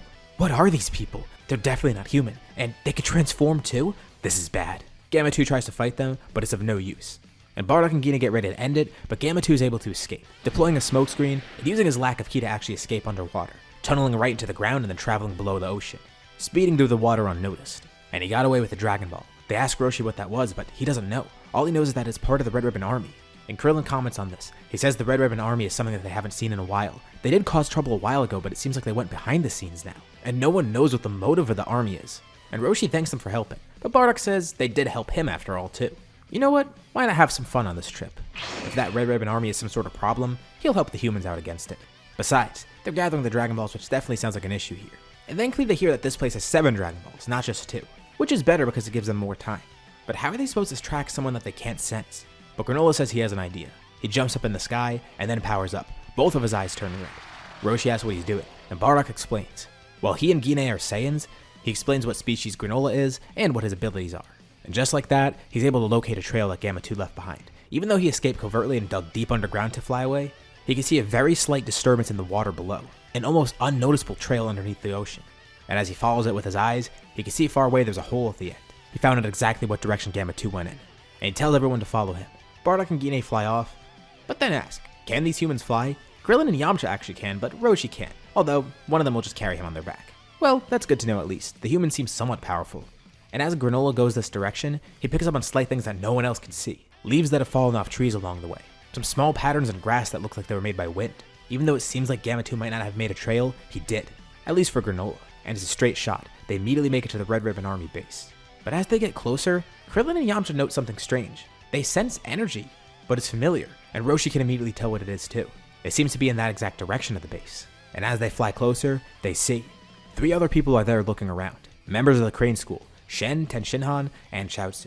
And they're surprised to see the Turtle School here too, as well as whoever those other 3 people are. They explain, they had a Dragon Ball that was taken by some guy that had no energy. They tried to fight back but couldn't, almost being killed. And they describe his appearance and he sounds exactly like the other guy, except he had red and a number 1 on him instead of blue and a number 2. Alright, so that makes it obvious that they're both related somehow. Both androids created by the same creator. And both Gammas were able to get Dragon Balls, one from the Crane School and one from the Turtle School. Although neither school knows how the Dragon Balls came in possession of the other school. But that's besides the point. Today they gotta put aside their differences because it seems like there's a bigger threat at hand. And Granolah simply asks them, is this Red Ribbon Army an issue? And like, how big of an issue is it? Like, kill them all an issue? Or just an issue like, teach them a lesson and stop them in their tracks? He briefly powers up again with both eyes going red, and he simply lists off everything he sees, an exact number of soldiers, the hotspots where most of them are located. And now that he's close enough, he can actually see the signatures of the Dragon Balls. What kind of ability is this? Oh yeah, the Turtle School explains that these guys are aliens. And Granolah asks again for an answer. What should they do here? Well, they should at least get the Dragon Balls back and figure out what's going on. Clearly it's not something good, but they don't know how bad it is. Noted then, it's going to be the second option, just teach them a lesson. Granolah says they could sit back, he'll handle this with Bardock and Gine. Bardock and Gine then fly in covertly, with Granolah sticking a hand out, holding it up with his other arm. He rapidly moves as he fires precise ki blasts everywhere. The Turtle and Crane schools watch as a bunch of Red Ribbon Army soldiers fall, either from Granolah's sniper shots, or Bardock and Gine teleporting around and knocking them all out with one hit. Granolah then launched a blast, blowing a hole in the side of the base, mentally communicating with them, telling them that that's where the Dragon Ball is. It seems like there's 4 of them in there actually, and they probably know the location of the other 3. And Granolah says just wait here a moment, as he flies in to help them as well. Roshi and Shen look at each other equally confused. This is weird, even for them. There's a giant explosion in the middle of the base. And then the 3 of them teleporting back in, with Gine and Super Saiyan holding Gamma 1, and Bardock and Super Saiyan holding Gamma 2, both of whom are defeated. They say they found what looked to be some sort of giant weapon in there, and just destroyed it. It was actually thanks to Gine's plan. She actually found who the boss was here, and simply just knocked him out, then placed a hand on his head, reading all his memories. Figuring out that they're making some sort of doomsday weapon, so they made the right choice here. And Bardock also made sure to destroy any sort of equipment that was used to track Dragon Balls too. A small ship then flies in towards them, with a smaller guy stepping off. He tells them to please let the Gammas go, those are his greatest creations. And then Gine turns back, simply walking up towards the guy. He's completely intimidated by her, and she places a hand on his head, reading his memories too. It's Dr. Hedo, and he doesn't seem like a bad guy either. It seemed like he was misled, and went all into this just because of the money. But he actually made them to be heroes. Well, they drop Gamma 1 and 2 and don't destroy them, with Hedo just left dumbfounded. What just happened? And how did she know his name? How did they even find out the army's plan? Bardock just tells him don't ask too many questions, just be glad that he made it out of here. He could take his androids and go. They got rid of the core of the problem. But then Granolah notes one more issue, simply lifting a finger up, launching a single shot. He saw Magenta with an android body running right towards them, and simply just eliminated him. He was the root of the problem anyways. Krillin thanks them for their help. They didn't even realize they would need help today. What could they do to show gratitude? And Bardock simply asks, well, can they buy them some food? They don't have Earth's currency, so they don't really know how else to procure it. Meanwhile, we go off into space to see what Vegeta's group's doing. They arrive on planet Vampa, going towards the strong power that they found. And as they teleport onto the planet, an older man runs towards them, immediately seeing that they're Saiyans. The first 2 people he sees are Nappa and Raditz, and he actually recognized Nappa. He was one of the higher up warriors, and Nappa looks down at the guy confused. He feels like he recognizes this guy from somewhere. Raditz then yells back to Vegeta. As he flies over there, they were looking around to find wherever that power went, and now they've regrouped. Paragus' face completely goes white. Saiyans are here, and one of them is actually Vegeta. They came right to him. This is what he's wanted for so long. They ask what that power they sensed was. This guy is clearly a Saiyan, but he's very old, and that couldn't have been his power. Paragus doesn't even know how to react. He simply just yells out Broly, and they sense a power spike nearby, as a larger Saiyan then flies in, first attacking Nappa, who's barely able to guard against the attack. But Raditz then realizes something really strange. This guy and that other Saiyan, his son, why do they look like Paragus and Broly, the other 2 people they fought earlier? And now that he thinks about it, when he called out for his son, he actually did yell Broly. It might just be a coincidence. I mean, they're probably just normal Saiyan names, but they kind of look like Paragus and Broly, the ones that they encountered earlier. He demands to know what's happening here. Well, well, well. They should have expected that these Saiyans wouldn't be friendly, but Broly's eyes then dart towards Vegeta. At first, he was just protecting Paragus, but now that he sees who's actually here, he immediately snaps, flying towards Vegeta ready to kill him. Raditz turns to Paragus, asking what the hell's going on here. Why are they attacking their fellow Saiyans? And Paragus says he doesn't care that they're Saiyans. Actually, he does care. He cares because he wants to kill them. They're not his allies. They're his enemies. Vegeta tries his best to hold off Broly, then transforming into Super Saiyan. And Vegeta says there's no doubt about it. He and Nappa noticed during the battle too. Putting 2 and 2 together, obviously. This guy's name is Broly. The other guy's name is Paragus. They look like the other 2 that they encountered before. What's going on here? With Nappa transforming and rushing in as well. Paragus' eyes widen. Did they just transform? Raditz turns back to Paragus, angered, grabbing him by the collar. He yells at him, telling him to explain now. What is he trying to do? They were willing to help out these Saiyans, but why is he attacking? And he looks over at the other Saiyan nearby too, Tarble, and he can immediately see the resemblance of Vegeta. How did all these other Saiyans live? Not just Vegeta, but his brother, and then a higher class Saiyan, Nappa. But who is this? This guy looks like a low class Saiyan. It doesn't matter. He shouldn't question it. All he says is that he's prepared his whole life to kill Vegeta. The sins of King Vegeta are on Vegeta's hand. He sent Broly here, sending both of them into their doom to live their lives here. And Raditz simply knocks Paragus down to the ground. He says they were willing to help, but if he's gonna act like that, then they'll have to do this the hard way. But Raditz smirks and turns back to Paragus. He should know that they're not normal Saiyans. He and Tarble then turn Super Saiyan, flying in to help Vegeta and Nappa. But it seems like they're having a tough time. Vegeta thought one Super Saiyan would be enough to defeat this guy, but no, he's keeping up with both of them. And even with 4 Super Saiyans now, it's still not enough. Vegeta comments that Broly's power is continuing to rise. What is this guy? And Raditz yells out to them, telling them why Broly's attacking. And Vegeta can't believe it. That's the reason for what his father did? He shouldn't be involved in this. But whatever, he'll end this quick no matter what. He says this Saiyan is dangerous. He must be some sort of mutant. He tells them to hold nothing back. It looks like they're going to have to kill him as quickly as they can. Paragus gets back up and runs over to where the fight is, watching 4 streaks of golden light fight Broly at once. But one of them starts to change. The aura turns from golden to a more reddish color. An intense fire surrounds him. It's Vegeta. And Paragus pulls out his scout scope. Their powers are all unreadable, as in they're off the charts. But as he zooms in on Vegeta, his power has just completely disappeared. It's 0. Raditz and Nappa then follow suit, also transforming to this red form. Tarbal's the only one who can't go Super Saiyan God yet. They try to ritual on him, but the power is way too hard to maintain for him. And for that reason, he's the only one that Paragus can actually clock a power for. But he can sense the pressure from their auras all the way over here. And the 4 of them all surround Broly, with each charging a blast in their hands. A green aura surrounds Broly as he continues to power up too. And Paragus realizes he's doomed. He's gonna die here. Reluctantly, he pulls the remote out of his pocket, shocking Broly. The 4 Saiyans all launch a blast at Broly, but he falls down to the ground, with his power dramatically dropping as he plummets to the ground below. All 4 attacks collide, with the shockwave launching Broly over to where Paragus is. Vegeta looks unconfused. What happened? He just got surrounded by some sort of electricity and then fell to the ground. They would have beat Broly and probably even killed him there, but something stopped him. Vegeta doesn't know what Paragus' issue is, or what's going on here in general, but all he knows is that he shouldn't be involved in this. Whatever his father did, it's not his problem. They shouldn't have to be facing this fight. They were simply just trying to find some food for Beerus. Why does it have to be like this? All 4 of the Saiyans power down, flying back over to where Paragus and Broly are. But Vegeta's also intrigued. The power that Saiyan showed off, it was insane. He clearly couldn't control it, and Vegeta thinks he knows what went on. That collar that was around his neck, it was used to electrocute him, wasn't it? Paragus actually purposefully shocked him, taking him out of the fight, but he doesn't know why. But there's a much more obvious and bigger question at hand. Why are there another Paragus and Broly? Is it just a coincidence that they look similar and have the same names? And also, what was that other power that they sensed leaving Vampa before they landed on here? I mentioned it in the last part, but it hadn't showed up in this part yet. Something very strange and possibly bad is going on here. And Vegeta really wants to know what it is. Vegeta tries asking Paragus some questions, but of course he has no clue of what's going on. He's been on this planet for decades, and nothing's changed about that. There's also no doubt about the fact that he's a Saiyan. Even the old scraps of armor that he's wearing, it's the old Saiyan armor for Planet Vegeta. But that still doesn't explain why there were 2 Broly and Paraguses, and why they were both so similar. Again, it could just be a huge coincidence, but the fact that both the Brolys had pretty similar backstories, albeit with some differences in between. But still, a potentially berserk Saiyan with a lot of power being sent off the planet to die? Both being named Broly, with a father named Paragus that tried to save them somehow, with both then trying to enact revenge on Vegeta. And also, that power that Vegeta sensed before, that weird energy he felt leaving the planet. Vegeta tells Raditz they need to go back to Beerus' planet right away. They want to ask Whis what's going on here because they feel like something strange is going on. Vegeta gives Paragus the option of coming with them if he'd like, but he decides to stay here. He doesn't want to go with them, but Vegeta definitely will come back. They need to figure out what's happening first. It could be a simple coincidence, but they still can't explain what that energy was that was on this planet before. Especially because Paragus has no clue of what he's talking about. No one else was here. Raditz gets ready to teleport everyone away, but Vegeta then tells him to wait a second. He feels a strange presence, that same one he felt before. He can't tell why it is strange or really what it is, but it's only there for a moment, and then it disappears. Maybe it was nothing. Maybe Vegeta's just psyching himself out, but Nappa notes he felt something strange too. And Raditz says this place freaks him out. It's time to get out of here. And Tarbal's a bit concerned too. The 4 of them all teleport off, locking onto Ruda and Kakarot's energies. They arrive on the planet amidst the training between the two.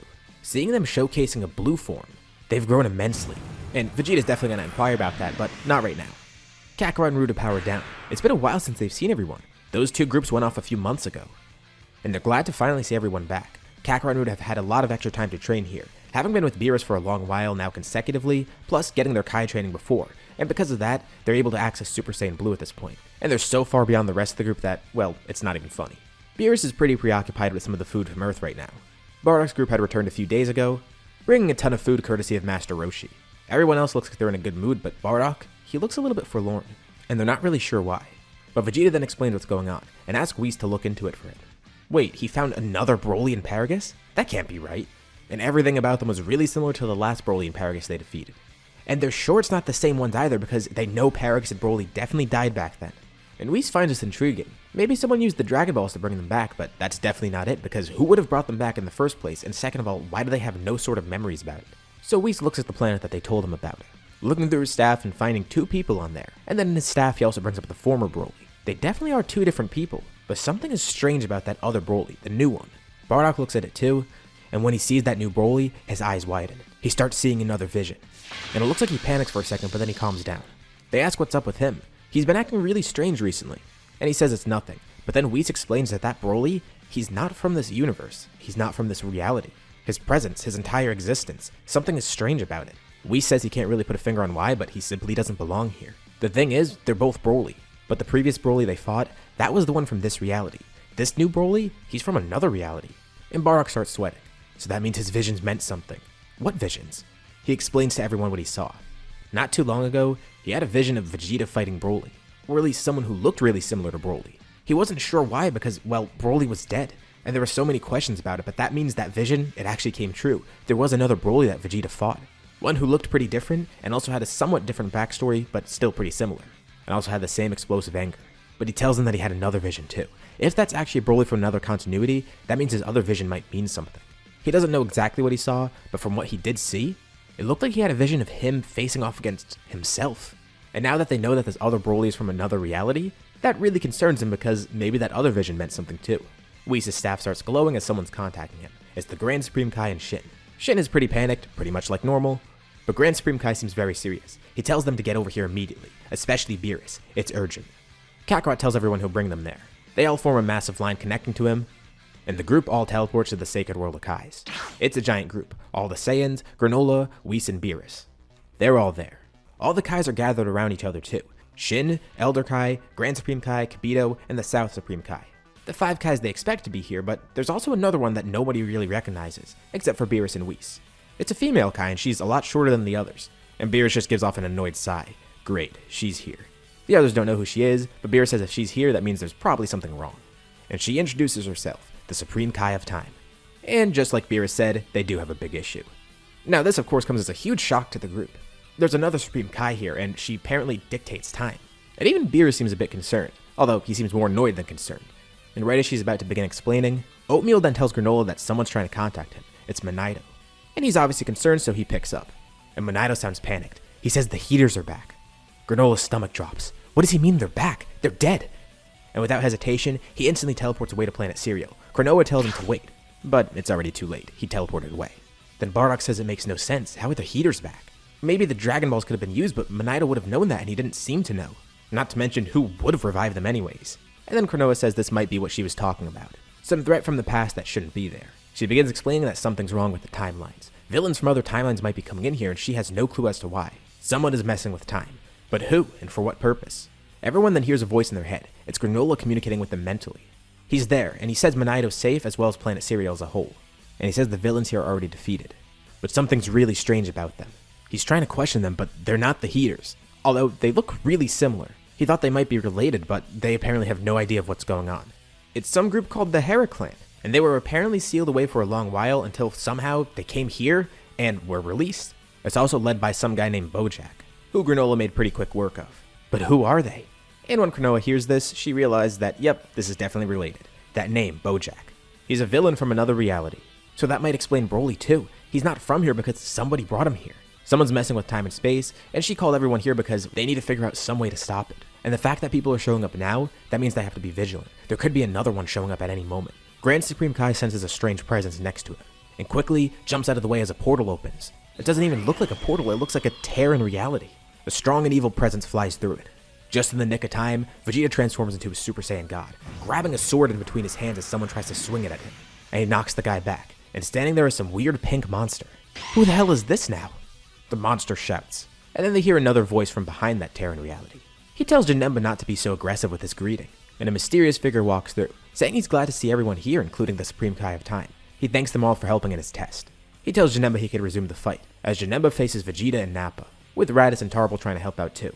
That mysterious guy tells everyone not to mind him. He's just here to see how strong this reality is. It's one of the first few that he's testing, so excuse him for any interruptions because this is a beta test essentially. This is one of the weaker realities that he found, and depending on how this goes, he might be able to set up fights in other timelines too. He says he's honestly disappointed that Broly didn't do too much more. He found him in another timeline and thought maybe it would be interesting to place another Broly here, where one had already died.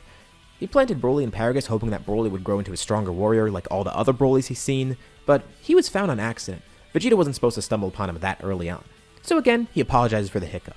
He was actually planning on making his entrance a lot later, but because of them fighting Broly, it's gonna have to be now. And he could tell that Bojack's crew has already been defeated somehow on Planet Cereal. But this is a good test still. It allows him to improvise, allows him to see what he can do, and he tells them to not be so scared. This is gonna be fun. Not just for him, but for them too. They love good fights, right? And he sees a few people that aren't fighting, and thankfully he has the perfect foe for them. He recognizes some of them. He sees Bardock, he sees Goku, albeit he's wearing Saiyan armor for some reason. But he's not too sure who Gine and Ruda are. He hasn't seen Gine fight much in other timelines, and that other girl doesn't exist in too many timelines. He points at Bardock. He's actually the reason he chose this universe. In most other realities, Bardock is long dead, but this Bardock should be an interesting opponent for his next foe. And then he points at Kakarot too, saying he's glad to see Goku here as well. Goku?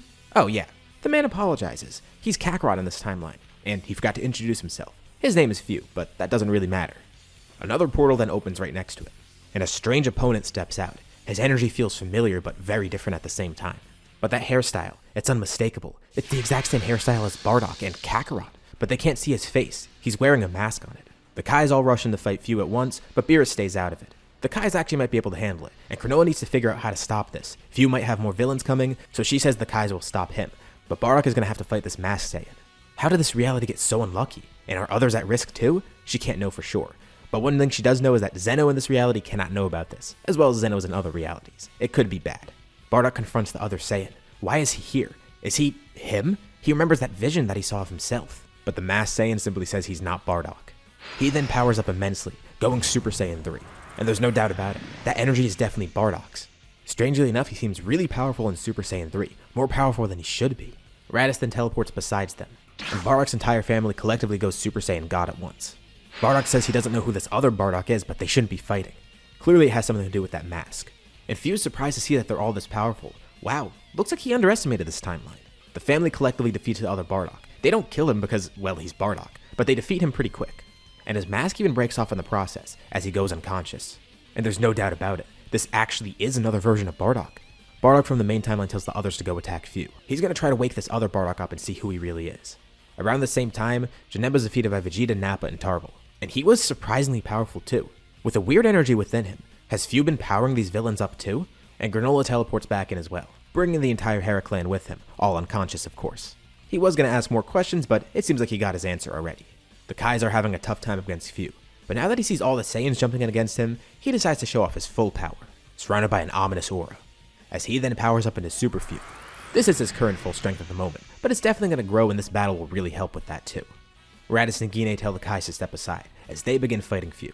But he's too quick now, too powerful, their attacks aren't doing anything against him.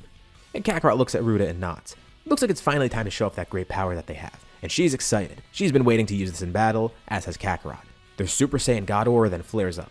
Kakarot and Ruda's hair then turns black. It looks like they're de-transformed, but actually no. They're using their strongest power yet, Ultimate, drawing out all the power from their potential, including the power from Super Saiyan Blue.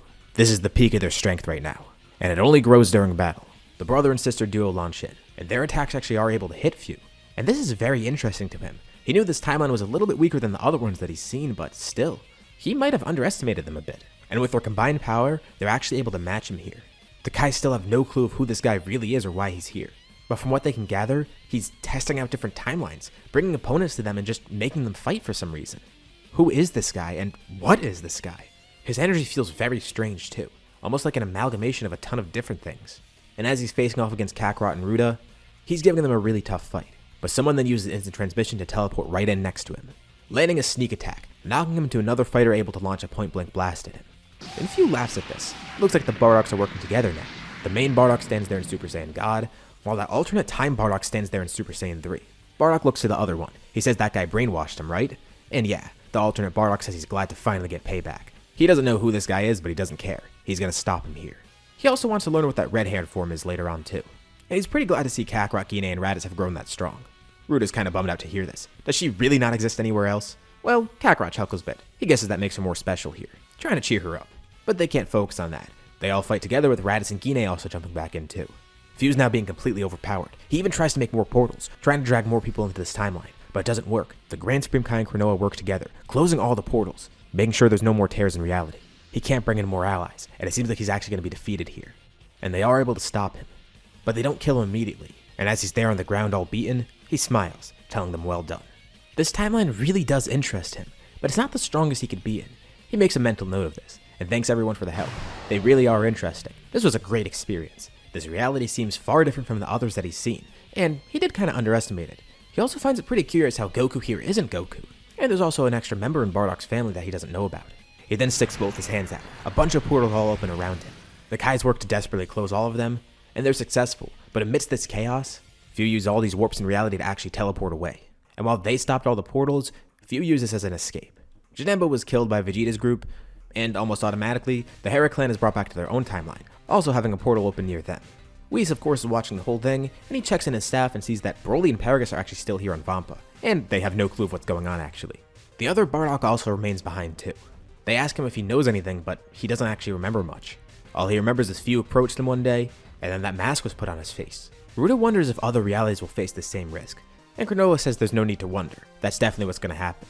But Ruda thinks this actually sounds pretty interesting. It could be fun, maybe they could help stop it. She wants to fight more enemies like that, especially because this could be for a good purpose. Plus, she doesn't want to let Few get away just like that. Had she been a little stronger, she would have defeated him herself. And Bardock says they don't know what they're dealing with. They should just be glad he's gone. He's too dangerous. But Ruda asks why Bardock's so surprised to hear this. He's a rebel at heart too, and he raised them to be the same. Of course this is what she's going to think. Same with Kakarot, who ends up agreeing with her.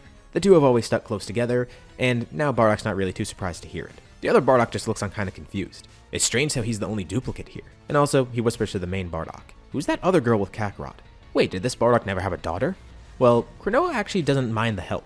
She does want to track down this guy, but doesn't know where to really start. She also might need some strong warriors along the way. And she asks if those Saiyans actually do want to help. Yeah, they're pretty serious about it. It could be a fun endeavor, and again, it is for a good thing. Beerus says he's fine with it too. Honestly, it's just another excuse to get everybody off his planet. It also means Kakarot and Ruda will grow a lot stronger too. That settles it. They're gonna go with Granolah and try to stop Few. She thinks this could be fun. Why not call themselves the Time Patrol? And with that, we have the creation of the first What If Time Patrol. There's actually nothing else to cover in this story. This universe has no other villains in it. There's no Universe 6 tournament, there's not going to be a Tournament of Power because of that, there's no Granolah obviously, Superhero already happened, and Moro actually stays sealed away, since Buu was completely eradicated and he never regained energy from that. But even though that means their story in this universe is over, now their purpose is even greater. They're going to travel between timelines. This family of rebels that once faced the Frieza Force, they've now turned into something much more. It's not even just the immediate family anymore. They have more members. They've made amends with Vegeta and Nappa. They have Vegeta's brother too. And then there's Granolah, a former enemy who's now a student of Bardock actually. Kakarot knows Few is out there somewhere, and he hopes to see him again. Next time, he'll get the win. That guy's power was incredible, and Few was clearly aiming for him too. He kept complimenting Kakarot's power, and kept calling him Goku for some reason too. He's got to figure out who that Goku guy is that he's referring to. So, this may be the finale for this series, but we may see something brand new going forward. The Time Patrol is just getting started, and Few is just getting started too. This is where we'll leave off, at least for now. I wanted to do something more outside the box than just Kakarot growing up to be Bardock 2.0. I know we kind of took a wild turn in these past 3 parts, but I think it's a fun way to end the story. Well, at least this story. This new Time Patrol might actually show up soon in other What Ifs.